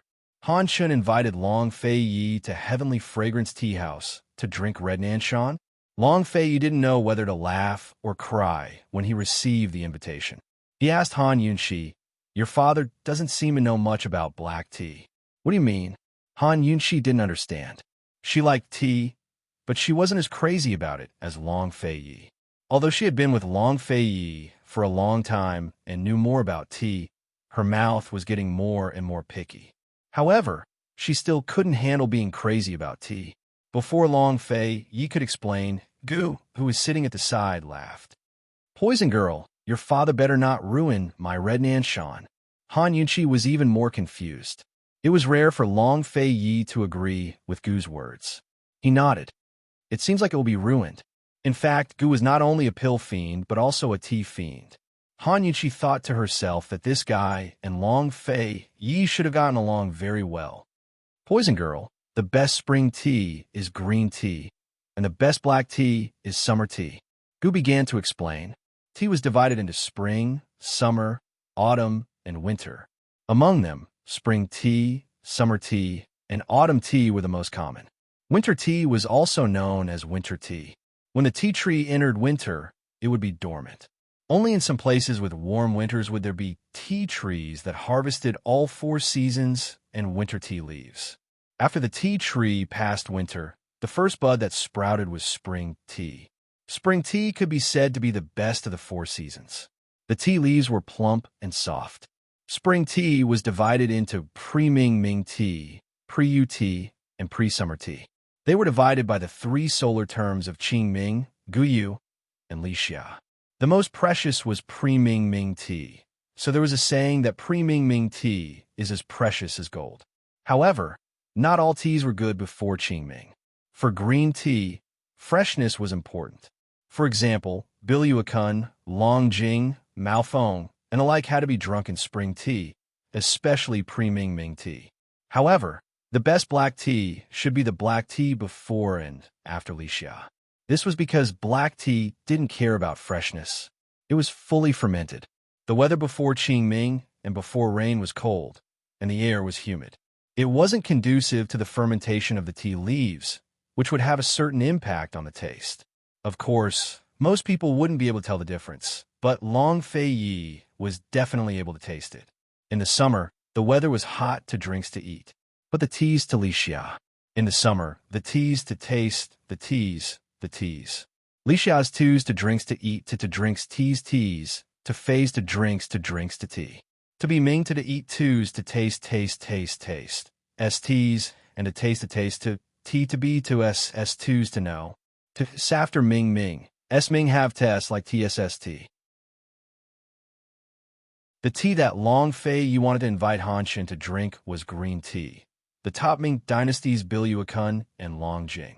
He'd planned to invite Han Shen to Yining to drink some spring tea and visit Rui. Then he'd go to the Celestial Fragrance Tea House with Han Shen to drink their Maofeng tea. When Li Xia came, he'd personally pick some Ming Ming tea leaves, roast them, and seal them. He hadn't expected Han Shen to invite him in Ming Ming at this time. There's only one type of tea in the mysterious continent. Other than the Bing Hai Ming tea by the IC, there's no other type of black tea. Han Shen likes Ming Ming tea, but he doesn't know how it came to be. Gu had been running a tea house for many years, so he was very knowledgeable when it came to tea. The weather over at the IC is different from the Celestial Fragrance Tea House. The North Shore of the IC is dry in spring, so it's time to pick the leaves and roast the tea leaves at the beginning of spring. Here at the Celestial Fragrance Tea House, you'll have to wait until Li Xia comes, Gu continued. Long Fei Yi kept staring at him, while Gu Qi kept looking at Han Yunqi. However, he immediately turned to Long Fei Yi and asked, Long Fei Yi, have you seen enough? Am I wrong? Han Yunqi spat out the tea in her mouth. Why did Gu's words sound so familiar? Long Fei Yi was expressionless. Gu, are you planning to open a tea house in the mysterious continent? This guy actually knew that there was only one type of black tea in the mysterious continent. He was well aware of this matter. Gu stared blankly at first, then chuckled and denied it. I'm too lazy to go. He'd already made plans. The mysterious continent was now the sovereign's territory. If he opened a tea house there and angered Long Fei Yi one day, wouldn't the Long Fei Yi close down his tea house with an order? If he opened a tea house in the mysterious continent, where one's fist spoke, he wouldn't have to fear anyone as long as he bribed Han Shen with good tea. If Ming Ming Ming was gone, he would cultivate a black tea even better than Ming Ming Ming Ming. When the time came, he'd wait for Long Fei Yi to come begging for it. Of course, he had another reason for opening a tea house in the mysterious continent. It was to make money, a lot of money. Long Fei had no idea what Gu Qixiao was thinking. He simply told Han Yunqi, the tea business in Profound Sky Continent should be doing well. Once Cloud Realm Continent has settled down, we'll take over. Once Cloud settles down, we'll take a trip to the IC and see if there's any trade at the border. Right now, Han Yunqi was thinking about the same thing. It should be more than tea. If we're free, we might as well take a trip to the mysterious continent and see what's going on. Gu's eyes flashed with responsibility. He silently mused that he had to hurry up and make a move before Cloud Realm Continent recovered from its post-war predicament. He had to make a fortune from the mysterious continent as soon as possible. Tea, wine, and cigarettes were all highly profitable businesses. Thinking up to here, Gu suddenly remembered someone, Ning Cheng. He didn't know if the mysterious continent's wine business was good or not. Had the long-missing Ning Cheng run off to the mysterious continent in search of wine? Anyone who dared to provoke Long Fei Yi was a brother to Gu, so he felt that he should find Ning Cheng and go with Ning Cheng to the mysterious continent to trade in tea, cigarettes, and wine. With his ability to pick goods and Ning Cheng's business acumen, it'd be hard for them not to be rich. The more he thought, the more Gu Qixiao's eyes narrowed. He was suddenly filled with anticipation and yearning for the future. If not for the fact that Rui's situation was still unclear, he would have set off for the mysterious continent today. Long Fei Yi had no idea of Gu's schemes, while Gu had no idea of Han Yunqi's. Currently, Han Yunqi's beautiful eyes were narrowed as well. She realized that the mysterious continent would be a good place for her to make money. Before they started trading at the border, she had to find a way to make a fortune from the mysterious continent. She'd already chosen a partner, and that person was Ning Jing. With her modern business philosophy and Ning Jing's many years of experience, it'd be strange if she didn't become the richest person in the mysterious continent. At this moment, the silent Gu Beiyue suddenly spoke up. Your Majesty, opening up trade at the border will benefit the people on both sides of the border. It's also a good way to open up a new source of revenue for the national coffers. Merchants at the border have always been the most taxed of all. Right now, it's not the right time to do so, but there will definitely be merchants who will do business in private. As this subordinate sees it, we need to set up such tariffs for the tax reform. At Gu Beiyue's words, Han Yunxi and Gu both rolled their eyes at him. The tariff on the Ice Sea was truly a blank. There had never been one before. Excellent. Especially in the next few years, we'll have to increase them. Long Fei said, in the next few years, Cloud Realm continent wouldn't have much of an abundance of resources. If people still try to transport goods to the mysterious continent, they'd only increase the price of their goods and increase the price of their goods. Thus, imposing high tariffs would be a good way to keep them in check. Han Yunxi found these words reasonable as well. She began to think that if she went to Cloud Realm continent to fish for money, then she'd target tobacco, wine, and tea. After all, these weren't basic necessities, so they wouldn't cause the prices of food and daily necessities to rise.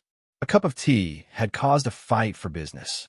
Heaven knows if Gu could find Ning Cheng and cooperate with him, or if Han Yunxi and Ning Jing could work together smoothly. But these were all matters for the future. No matter what, Long Fei Yi had to make a trip since Han Chun had invited him. After taking care of some urgent matters, he took Han Yunxi and Rue towards the capital. Gu and Gu Beiyue both went with them, while Mu Ling had to return to Medicine City. She delayed setting up the Pharmacists Alliance for too long, and there was still a bunch of children waiting for her. Mu Ling, and Han Yunxi's group left the city gates together. Han Yunxi's group headed east, while Mu Ling headed southwest.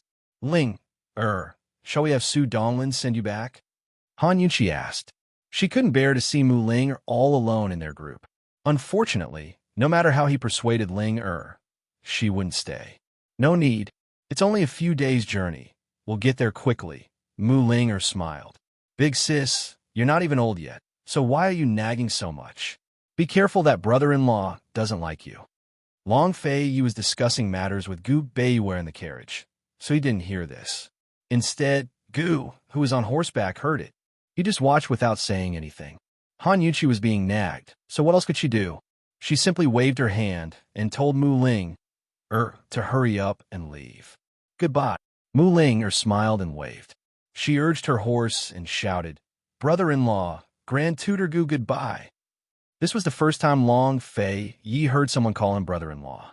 He glanced outside and saw that Mu Ling was already far away. Han Yunxi subconsciously looked at Gu. Ling that girl, didn't say goodbye to her chi brother. Gu didn't mind. Just as he was about to leave, Mu Ling shout came from afar. It was especially loud. Goodbye, big brother Xiao Qi. Big brother Xiao Qi. Many years ago, when she was still a girl and he was still a teenager, she used to call him that. Big brother Xiao Qi, here, I stole from home. It's really delicious. Big brother Xiao Qi, this is all of my private savings. I'll give it all to you. Big brother Xiao Qi, don't go. Can you wait for me for 2 days? I'll ask Mute Granny to give you 1,000 layers of foundation. Goodbye, little girl. Gu said indifferently. He turned his horse around and galloped towards the east.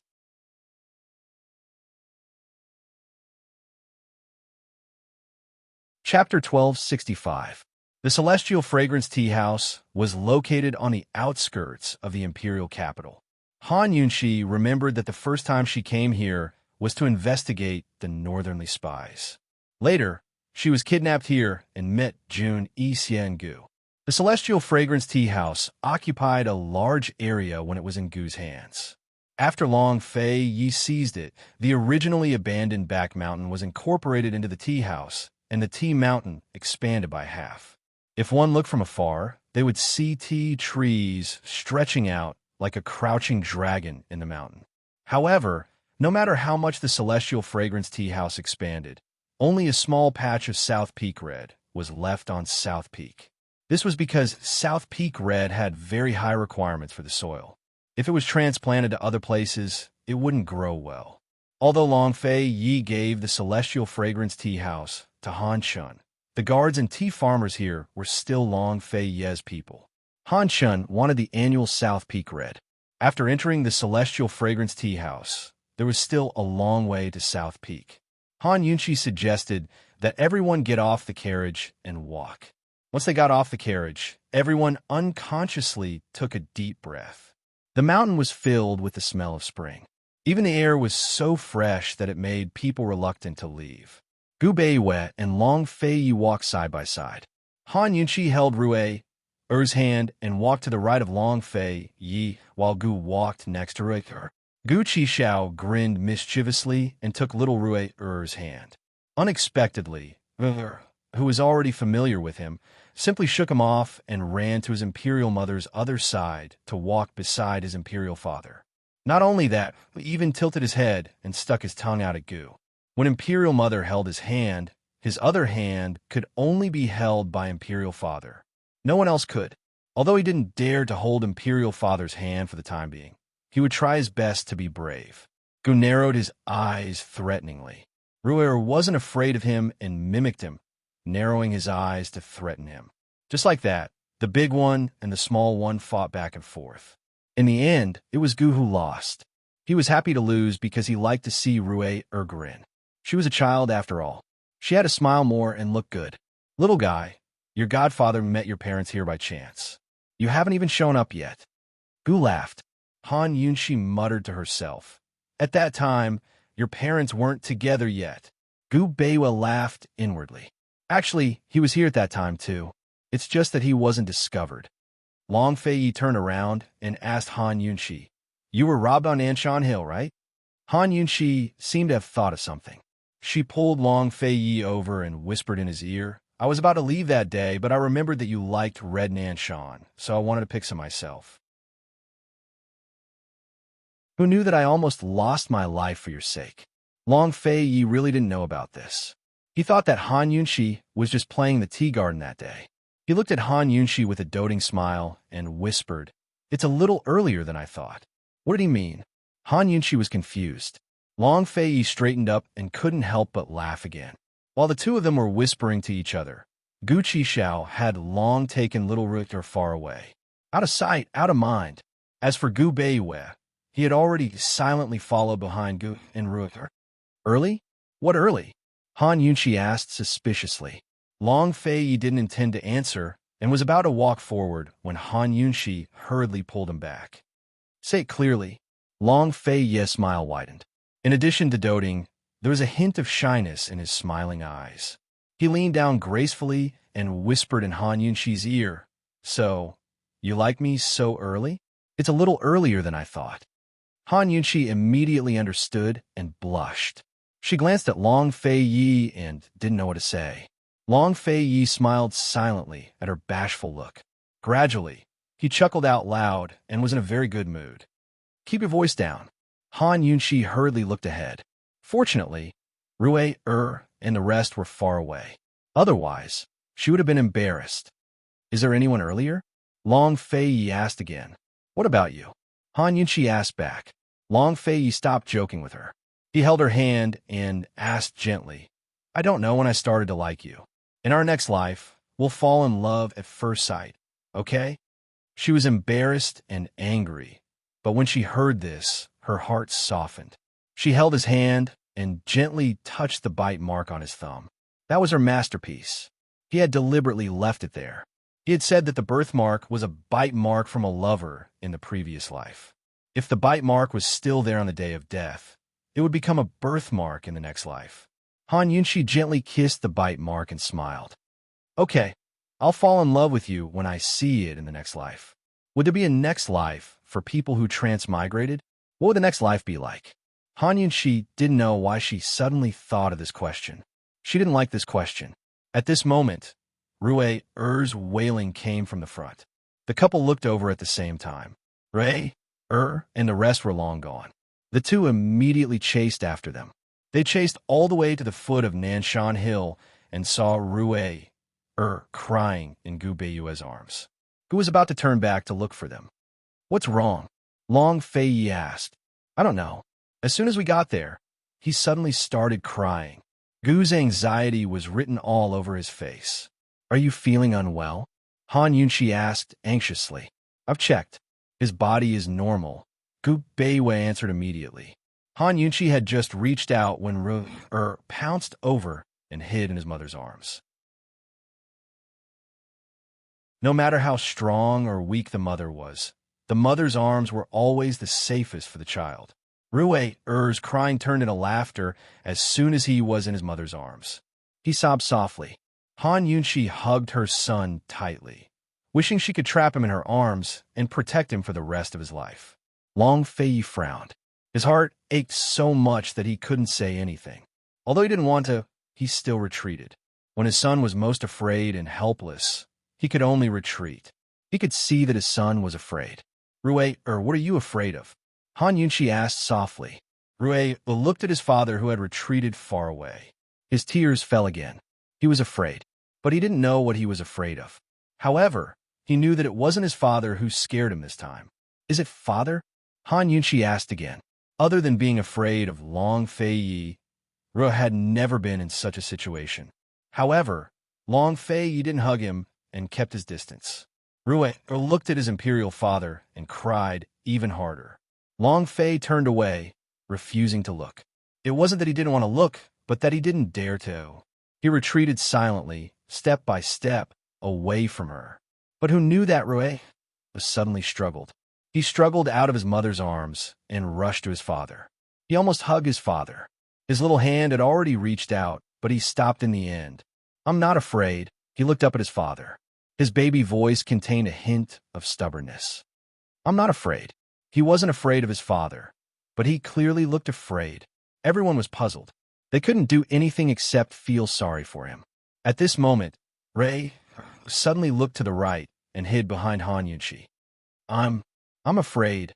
Could it be someone else? Other than Long Fei, who else would Rue be afraid of? Everyone was shocked as they saw a familiar figure walking out of the path filled with flowers and plants. He was tall and proud. His face was cold and his eyes were cold.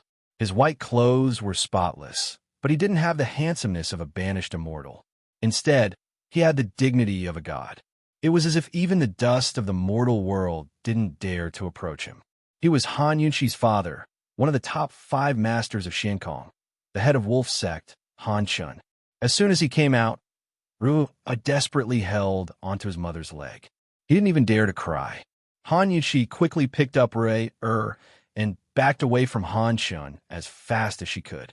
Han Shun noticed Rue and followed him. That child is Xinyuan Rue. Rue is afraid of you? Han Shun and Long Fei spoke at almost the same time.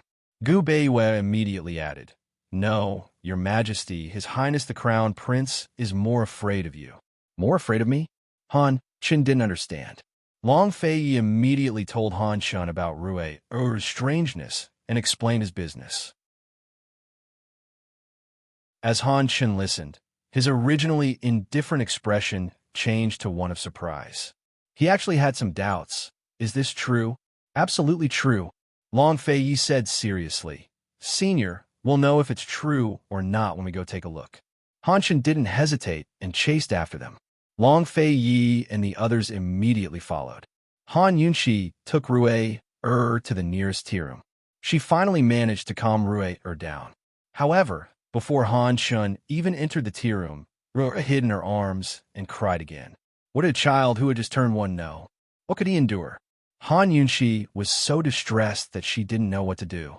She hated that she couldn't bear all of this. Even if it was 10 times or 100 times, she wouldn't hesitate. This was the heart of a parent in the world. Han Shun and Long Fei had already heard Rue's cries from outside, but Han Shun still walked in. As soon as he came in, Rue was frightened. His crying stopped abruptly, and his small body couldn't stop shaking. How rare. It really is, Han Shun murmured to himself. He waved his hand, and a purple light flashed, then quickly disappeared. Neither Gu Beiwei nor Gu Qishao had any idea what was going on. Long Fei had no idea what Han Shun had done, but he could clearly sense that the powerful aura and strength emanating from Han Shun's body vanished as soon as he touched the purple light. Soon, Rue stopped crying and trembling. Han Yunshi was the first to feel the change. She looked nervously at Long Fei Yi, still hugging her tightly. Long Fei Yi seemed to understand something. He was also nervous and didn't say anything. The room was silent.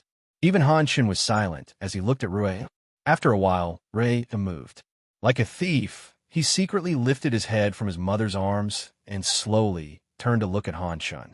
His deep and clear eyes were still filled with tears. He was a little confused, a little pitiful, and a little shy. Everyone was so nervous that they didn't dare to breathe too loudly, afraid of disturbing him. However, as he looked at Han Shen, he became bolder and bolder. He slid out of his mother's arms and stood there for a while. He seemed to be hesitant, but in the end, he carefully walked towards Han Shen. This way wasn't afraid anymore.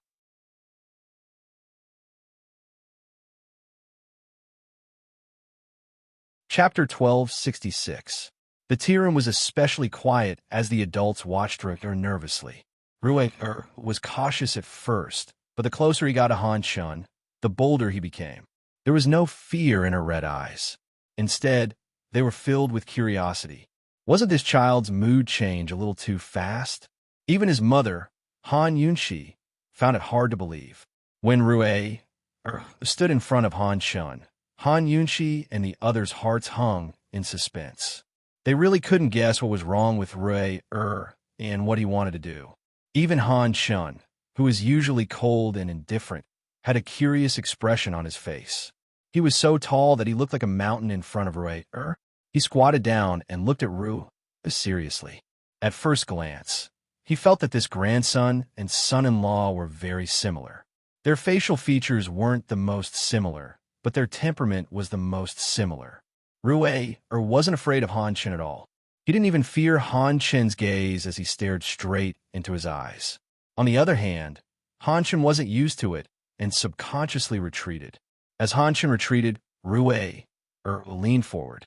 His black and white eyes were especially serious, as if he wanted to see through Han Shen. Han Yunxi and the others were even more puzzled.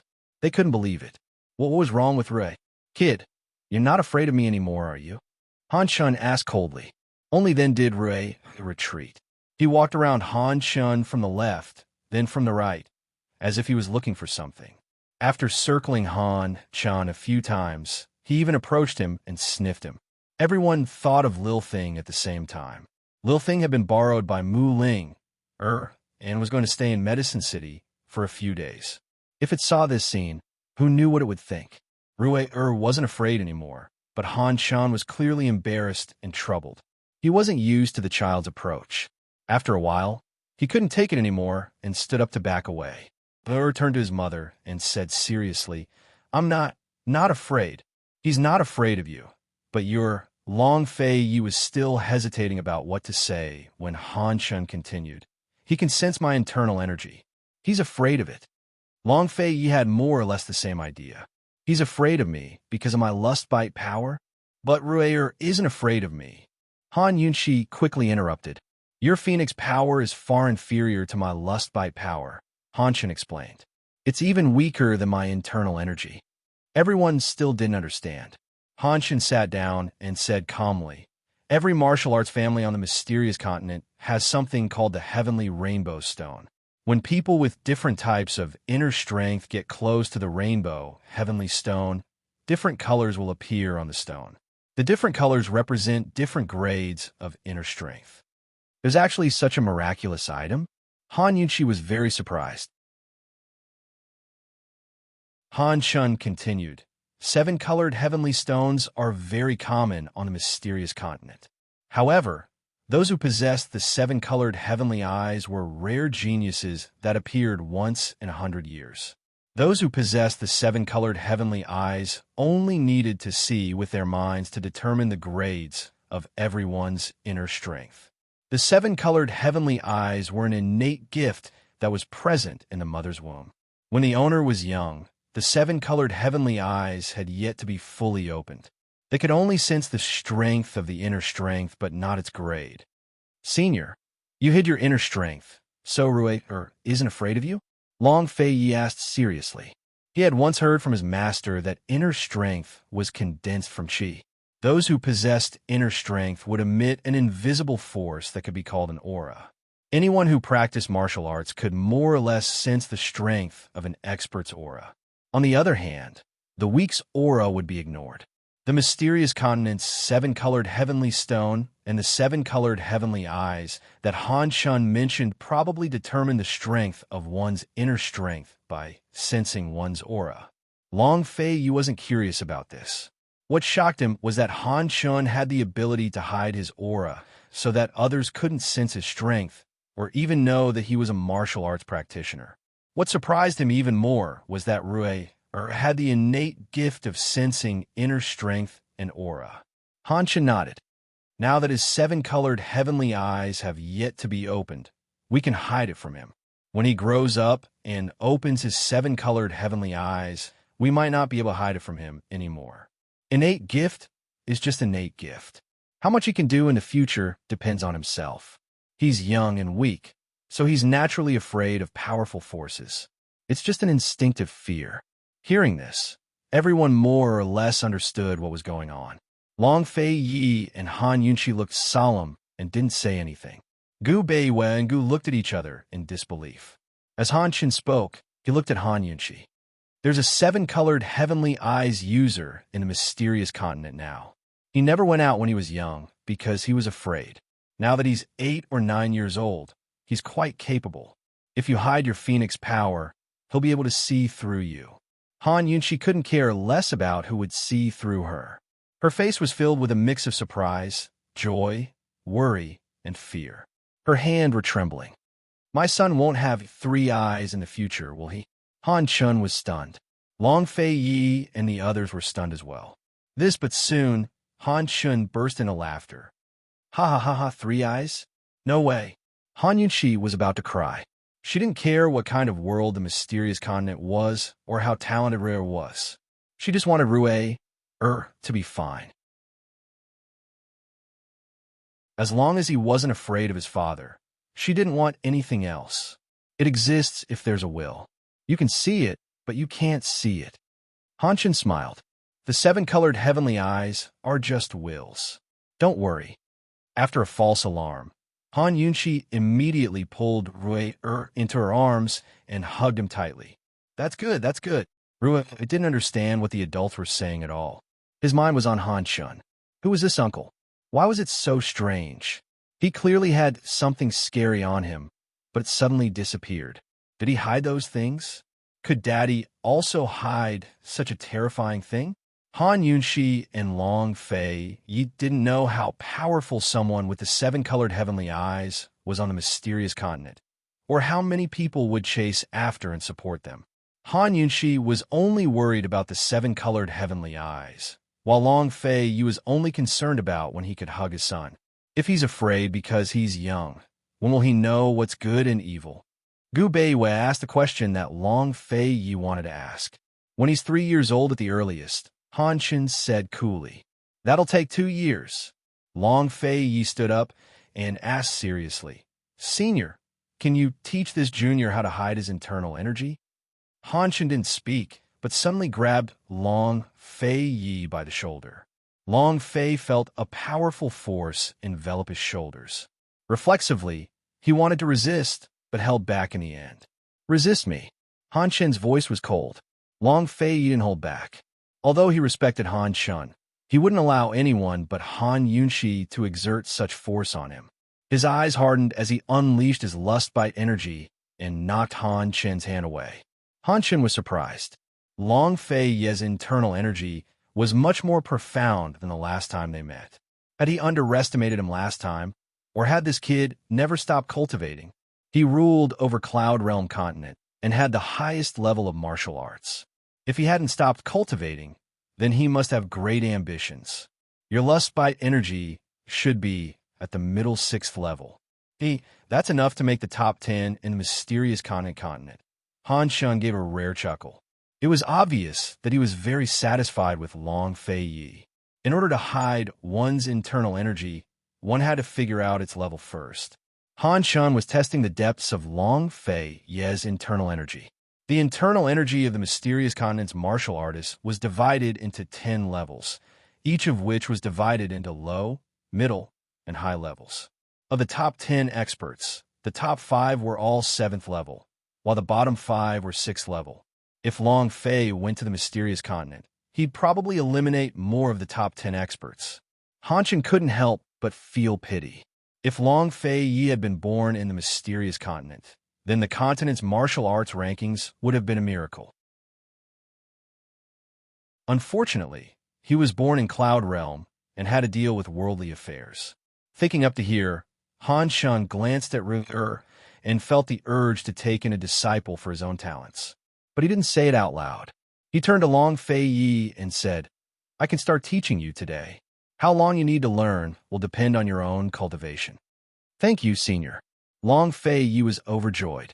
He turned back and gave Rue a gentle smile that made Han Yunshi jealous. Rue didn't know what was wrong with his father, but he really liked his father's smile.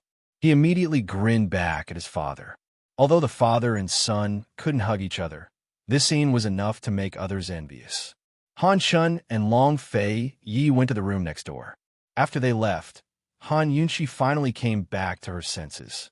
Happy and expectant, she hugged her and kissed his left cheek, right cheek, forehead, and nose. Little Rue giggled and hugged her face, imitating her and kissing her up and down. Gu Beiwa looked at Rue and fell into deep thought. As for what he was thinking, no one knew. Gu's joy was written all over his face. He said proudly, "As expected of my godson, amazing." Seeing Rue ignore him, he snatched the boy over. "Rue don't help your father with memorials anymore. Come with me to the mysterious continent, okay?" "No," Rue answered without hesitation. Gu immediately changed his question. "Rue don't go with me to the mysterious continent in the future. Stay in Cloud Realm and help me with my worries, okay?" "No." Rue's answer was still very decisive. Han Yunshi and Gu Beiwa laughed. They all knew Rue's habits. He would answer any question he didn't understand. "No." Han Shin spent an hour teaching Long Fei Yi, then left Long Fei Yi to train on his own. Han Yunshi brought Rue to rest. Gu Beiwa was nowhere to be seen, but Gu was guarding the door. When he saw Han Shin come out, he went over with a smile and tried to worm his way into being friends. "Lord Guizhong, you're in a good mood today." Gu remembered that Han Shun hadn't smiled the last time he saw him, but today he did.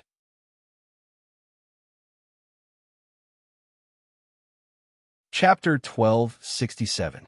Guomin? Han Shin didn't even spare a glance at Gu before turning to leave.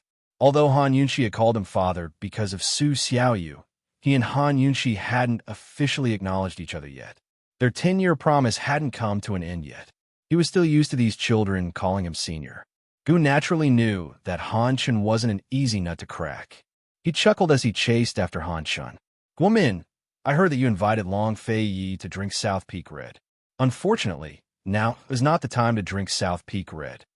Gu's words successfully attracted Han Chen's attention. However, Han Shun merely stopped. He did not pay much attention to him, and continued onward. He had indeed invited Long Fei Yi to drink South Peak Red. He had sent out the invitation before arriving at the Celestial Fragrance Tea Shop. When he arrived at the Celestial Fragrance Tea Shop and saw the weather, he knew that he was wrong. Spring here was different from spring at the Ice Sea. There was more rain here, and the temperature was low. It wasn't suitable for the fermentation of black tea. Since he had already sent out the invitation, he didn't ask for it back. Gu persevered as he chased after Han Shun. "Guomin, the best South Peak Red will be after summer. Do you want to stay there until then?" Han Shun still didn't speak, treating Gu Qishao like air. Gu continued, "Guomin, there are many grades in South Peak Red. Do you know how the highest grade, South Peak Red, came to be? This is the Celestial Fragrance Tea Shop's secret." When Han Shin stopped, Gu was amused. However, Han Shin didn't ask any questions. Instead, he said coldly, "This tea shop already belongs to this sovereign. How could this sovereign not know?" How could Gu have forgotten about this? Long Fei Yi had sealed off his tea shop and bribed all his tea farmers. It seemed that Han Shun had done the same thing as Long Fei Yi and bribed all the tea farmers to reveal all the secrets of South Peak Red. There was nothing more to say about Red Nanshan. So Gu immediately changed the topic. Lord Guizhong, it's okay if we don't have red Nanshan to drink. This time, I have specially brought the best Longjing tea from Jiangnan for you to taste. I beg Guizhong to give me some face.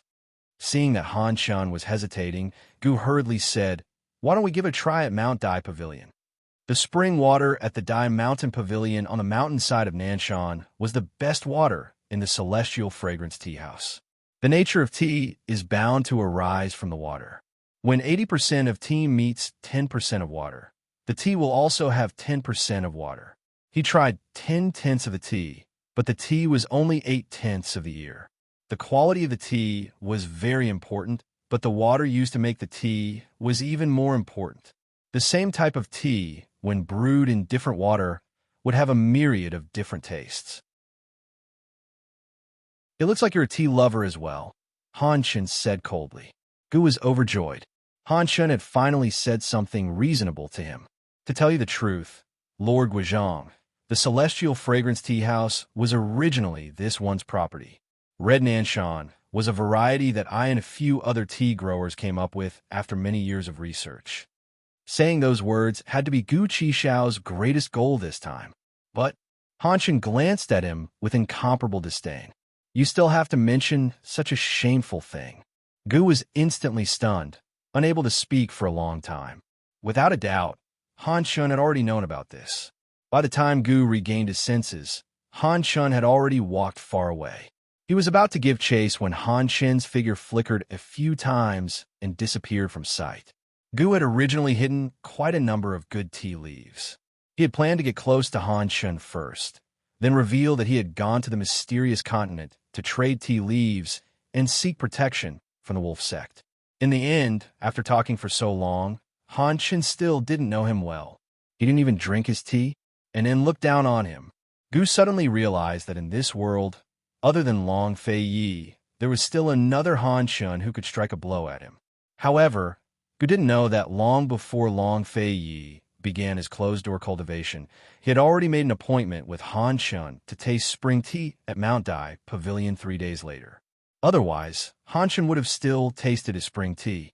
As expected, Long Fei Yi only took 3 days to learn the art of concealing his cultivation. When he left, the aura and murderous aura emanating from his body due to the lustbite energy had all disappeared. As soon as Long Fei Yi stepped out, he saw Han Yunxi and the others standing outside. Han Yunxi had an indescribable feeling when she saw Long Fei Yi after not seeing him for 3 days. She only felt that this man was calmer and more reserved than before. She didn't know if it was because she couldn't feel the murderous aura from him. Rui, but didn't know what had happened. He was playing at the side and didn't even know that his father had come out of closed-door cultivation. As soon as Long Fei Yi stepped out, he saw Rui. He frowned and couldn't help but laugh. Rui, he shouted. Rui immediately turned around and smiled when he saw his father. Father had finally returned after disappearing for 3 days. He would ask his mother every night before he went to bed, "Father, Father." His mother would always say, "Father will be back soon." Rui was still a distance away and couldn't sense his father's abnormality. Whenever he was hugged, he could feel his father's terrifying strength. He eagerly ran over to Imperial Father. Just like before, he stopped in front of Imperial Father, not daring to hug him. He looked up and revealed a sweet smile. His teeth were still not fully grown, but they were especially beautiful. He said, "Father, come back." Long Fei Yi couldn't wait to pull Rui into his arms, but he restrained himself, afraid that it would scare the little guy. After all, the little guy still didn't know anything. He squatted down and looked at Rui, thinking about what to do. Rui kept looking at him, grinning nonstop. It was as if being this close to his father was a very happy thing. Long Fei Yi couldn't help but ruffle Rui's hair. Usually, Rui wouldn't be too afraid when he did this. Occasionally, when Rui played on the ground for too long and refused to get up, he would pick him up. Rui wasn't too afraid of that kind of touch. Long Fei Yi rubbed Rui's head, but didn't let go like before. Instead, he gently caressed Rui's little face and held his little hand. Rui's smile gradually froze on his face. He seemed to have discovered something. Just as Long Fei was about to tighten his grip on the boy's hand, he suddenly broke free. Seeing this, Han Yunxi and Gu Beiwei were shocked, thinking that Rui was rejecting it again. Even Long Fei Ye's heart immediately tightened. However, Rui opened his arms and pounced on Long Fei Yi, hugging him tightly. Long Fei Yi was too tall, and Rui's arms were too short. Rui opened his arms a few times but couldn't completely hug his father. He immediately let go and ran to the side, hugging his father from the side. This time he could hug his father tightly. He didn't say anything, and his expression was especially quiet. He hugged his father tightly, pressing his face against his father's arm as if feeling something. Rui didn't move, and Long Fei didn't dare to move. But soon Rui let go again. He ran to his father and suddenly tiptoed, hugging his father's neck. In this way, he could hug her tightly and completely. Long Fei finally couldn't hold it in and hugged Rui with his arms, completely enveloping him in an absolute range of protection and absolute security. Even though he had a lot to say to his son, he remained silent. No amount of words could compare to the warmth of a hug to let his son understand. Rui didn't say anything either. The father and son were so similar, silently hugging and warming each other. On the other hand, Han Yunxi's eyes turned red as she watched the two figures hugging each other. She wanted to cry, because she was fragile, but because she understood. She understood Long Fei Ye's hope for family and Rui's desire for his father's embrace too well. Only with this hug could Rui's childhood be complete. Only with this hug could Long Fei Ye's life be complete, right? And to her, this scene was blissful and complete. Gu Beiwei chuckled softly. Gu also smiled unknowingly. He didn't feel jealous, but instead felt a sense of happiness. It was unbelievable to him. What was he happy about? Rui hugged his father for a long time before looking up at him. As he looked, his little mouth broke into a smile again. He boldly reached out and touched his father's eyes, nose, and mouth. He unconsciously called out sweetly, "Daddy, Daddy." Long Fei Ye's heart was about to melt. Edgar called out and hugged his father's neck again, but this time he started to cry. "Daddy, Daddy." Her sobs almost broke Long Fei's heart. He didn't know what to do with this child other than hugging him. Ruiker cried and looked up at him again. Soon, his tears turned into a smile. "Daddy, Daddy." The smile that blossomed from his tears was tender, clean, and pure. It was as though it could wash away all the hardships and dirt in Long Fei Ye's life. Long Fei Ye kissed Rui's forehead gently. He whispered, "Rui, you and your mother must be here to save Daddy." Rui didn't understand. Seeing that his father was kissing him, he immediately kissed his father's forehead, unwilling to be outdone. Long Fei Ye couldn't help but chuckle. That kind of joyful laughter seemed to come from his heart. It was so real and pure. Rui kissed his father's forehead as if it wasn't enough. He kissed his father's cheeks and finally the tip of his nose. He was as intimate with his father as he was with his mother. He kissed his father's forehead, left cheek, and right cheek over and over again. He actually kissed him 10 times, but it still wasn't enough. Long Fei Ye let Rui kiss him first. Later, whenever Rui kissed him, he would kiss him back. The father and son squatted on the ground and played. Long Fei Ye didn't forget to wipe Rui's tears as he played with him. His gentle smile stunned everyone. Not just Gu, but even Han Yunxi and Gu Beiwei were stunned. Long Fei Ye actually played a kissing game with someone? If outsiders knew about this, wouldn't they talk about it for 3 months? Just like that, Long Fei Ye concealed his internal energy. Rui was no longer afraid of him and was officially attached to him from this day on. In the afternoon, Long Fei Ye invited Han Shun to Mount Tai Pavilion for spring tea. Rui refused to come down from his arms and insisted on being hugged.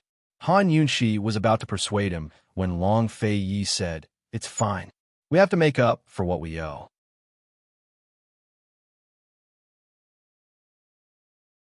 Chapter 1268. With Rui sticking to him, Long Fei Ye held him with one arm and brewed tea with the other to serve Han Shun. This is the first batch of Biluakun tea from Jiangnan. Only the freshest buds are plucked from each tree. Only a small pot can be produced from a large plantation. Long Fei explained as he brewed tea. As soon as Gu Qixiao heard this, he secretly tossed the tea leaves he'd prepared into a nearby abyss. He rubbed his nose and said nothing. Gu Beiyue, who was sitting across from him, saw him throw the tea leaves away. Gu Beiyue didn't expose him and merely smiled. Han Shen immediately praised the tea after tasting it. Long Fei began to talk about the origin of Biluakan tea.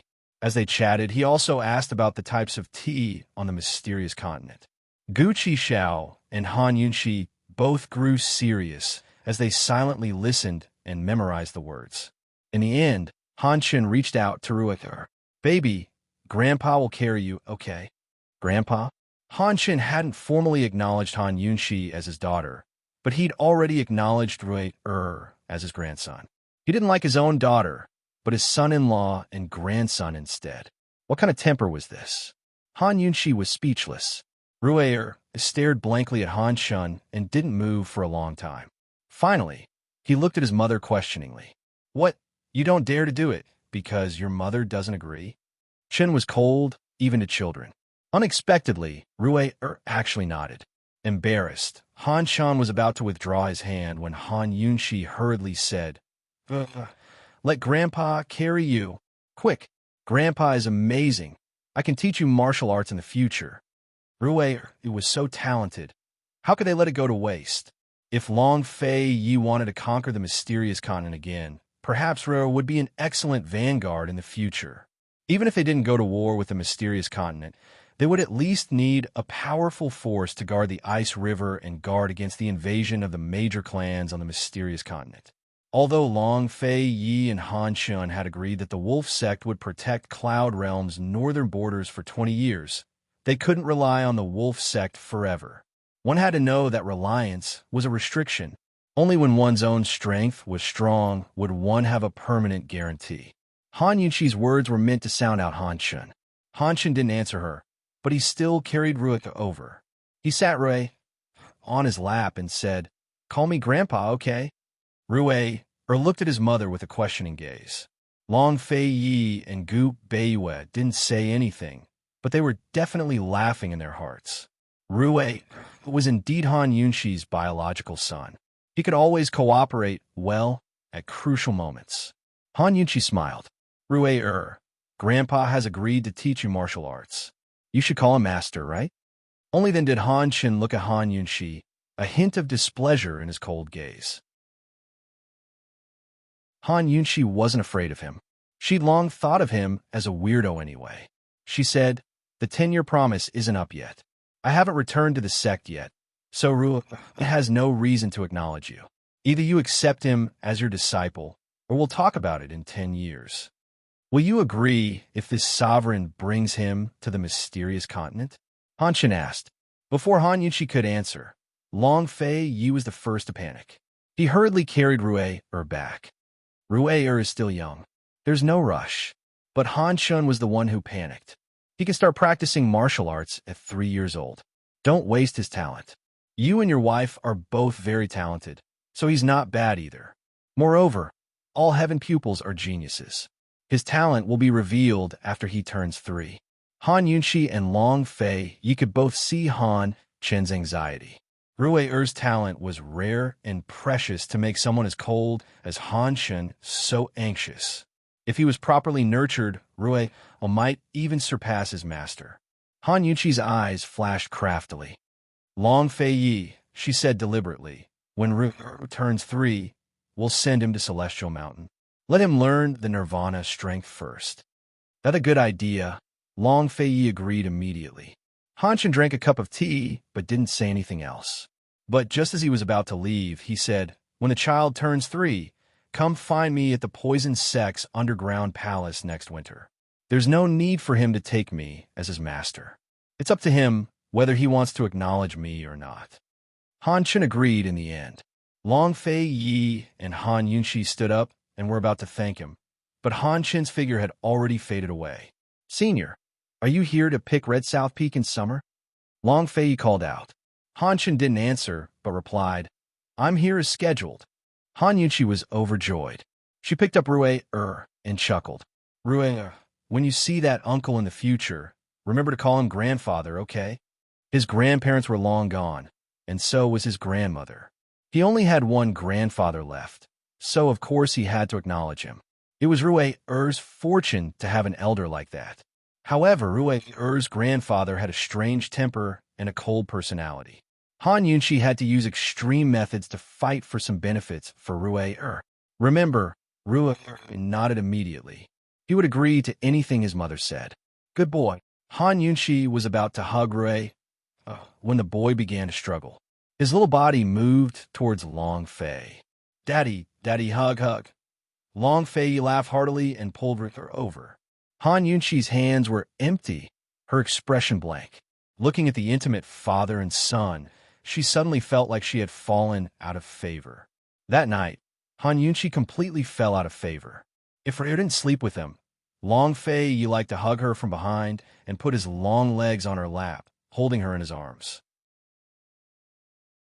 For this, she often said, Long Fei, let's change the bed to a smaller one. It's a waste to have such a wide bed. Long Fei would always reply, it won't be a waste if you roll. Thus, he really made her roll around, making love with him. If Rue slept with them, then the situation would be completely different. Rue liked to sleep on the inside, between her and the wall. As he slept, he would forget to squeeze into her arms. When Rue squeezed her, she could only back away to squeeze Long Fei. Han Yunchi rarely saw Long Fei sleeping alone. She didn't know if his sleeping posture was good, but Han Yunchi was very sure that Rue's sleeping posture was terrible. If he wasn't kicking the blanket away, he was squeezing her hard. Many times when she woke up early, she couldn't find Rue in the entire bed, only to find him curled up in a ball at the end of the bed. When Rue squeezed her hard, she could even push Long Fei to the edge of the bed. Of course, Han Yunchi wouldn't tell anyone whether Long Fei had been pushed out of bed or not. Because of this, Long Fei often said, Empress, let's change to a wider bed.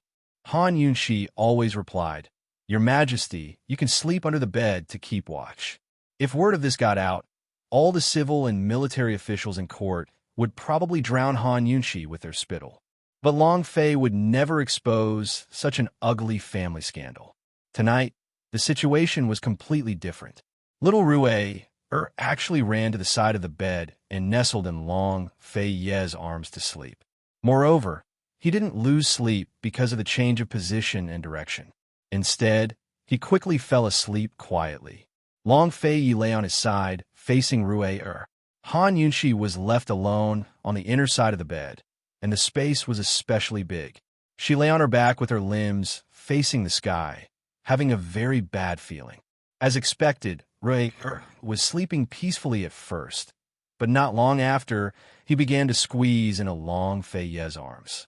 His little but kept moving back, squeezing Long Fei until he couldn't help but move back. Long Fei obviously wasn't sleeping. He had waited so long for his son to be in his arms, so he probably wouldn't be able to sleep tonight. When Long Fei moved back, Han Yunchi also moved back. Long Fei then realized that Han Yunchi was still awake. He looked back and asked in a low voice, Can't sleep? I'm going to sleep soon. Han Yunchi consciously moved to the innermost part, her back pressed against the back of the bed, leaving a lot of space for the father and son. Long Fei glanced at her and said coldly, Come here. Han Yunchi shook her head. Long Fei looked at her warningly. Do you want me to do it? Han Yunchi could only obediently lean over and hug him from behind. Long Fei was satisfied. Sleep. Sleep? Could she sleep? After a while, Long Fei moved back again, and Han Yunchi could only follow. If she didn't move, Long Fei would press down on her, and she wouldn't be able to move. Thus, she moved a little bit at a time. In the end, Han Yunchi was still pressed against the back of the bed. Just as Long Fei was about to move back again, Han Yunchi finally said, I'll be squeezed to death. That's enough. Long Fei finally couldn't help but laugh. He whispered, Go to the front and sleep. Han Yunchi had no choice but to sleep in front of Rue. She lay on her side, facing Rue, and realized that Ruer had already fallen asleep and was even grinning. How blissful was this? Han Yunxi wasn't used to the empty back. It felt like she had really fallen out of favor. However, her son's peaceful sleeping face was enough to let her sleep peacefully. It was late at night, and Han Yunxi gradually fell asleep. Long Fei Yi still didn't sleep. Knowing that Ruiker had squeezed him to the point of no return, he carefully got up and slept behind Han Yunxi, gently hugging Han Yunxi. The family of three was still the same as before. Ruiker slept in the innermost corner, Han Yunxi slept behind Ruiker, and Long Fei Yi protected the mother and daughter from behind. Han Xin didn't stay long at the Celestial Fragrance Tea Shop, while Long Fei and the rest left the next day. Gu Beiwei went back to Yuning first, while Gu Qishao said he was going to play, but didn't say where. Long Fei Yi brought Rui, and Han Yunxi to Huangdu. Along the way, Rui stuck to Long Fei Yi and wouldn't let anyone hug him except for Long Fei Yi. Han Yunxi didn't know whether to laugh or cry. She comforted herself that Rui wouldn't let her hug him, so she was at ease. In the capital, Han Yunxi and the rest saw Tang Zijin, who had just returned to work. Tang Li, Ning Jing, and Madame Tang had all returned to the Tang clan. The first batch of weapons had been delivered, and Tang Zijin was in good condition. Long Fei Yi and Han Yunxi looked over the palace blueprints. Han Yunxi didn't make things difficult for them and asked for an additional zither room. Long Fei Yi hadn't even used his Monarch's Whisper yet. When Cloud Realm settled down in the future, she would play a good song for him.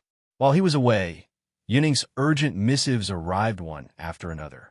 Long Fei only stayed a day in the capital city before setting off for Yuning. Once back in Yuning, Long Fei Yi promoted a deputy general in the Jiangnan army named Ouyang Kongfeng to the position of Great General. Ouyang Kongfeng was a member of the Ouyang family and Madame Zhou's nephew. Long Fei Yi showed kindness to the Ouyang family, while Han Yunxi demonstrated her power to Old Man Zhou. The Empress showed kindness and power, so the Ouyang family and Zhou family were both respectful and fearful of the imperial family. With the support of the two families in Jiangnan, Long Fei Yi's tax reforms were met with little resistance. That summer, Long Fei Yi ordered the Ministry of Revenue to officially start a tax reform, re-establishing the tax system for salt, tobacco, alcohol, tea, and some mining industries.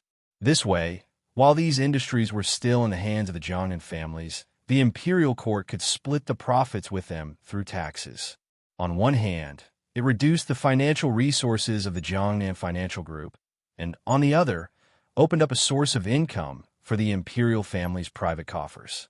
As long as they kept the rich Jiangnan in check, the national treasury would have more silver, and the reconstruction of other parts of Cloud Realm would be quicker. After the disaster, Northernly became a dark horse and recovered very quickly. You're tuning into the Romance Rendezvous YouTube channel. We're so grateful for your support, and don't forget to subscribe to join us on this incredible journey through captivating stories. Your generosity through donations truly makes a world of difference, as it's the primary source of revenue that allows me to expand and enhance this channel for you. Thank you from the bottom of my heart for being a part of this adventure.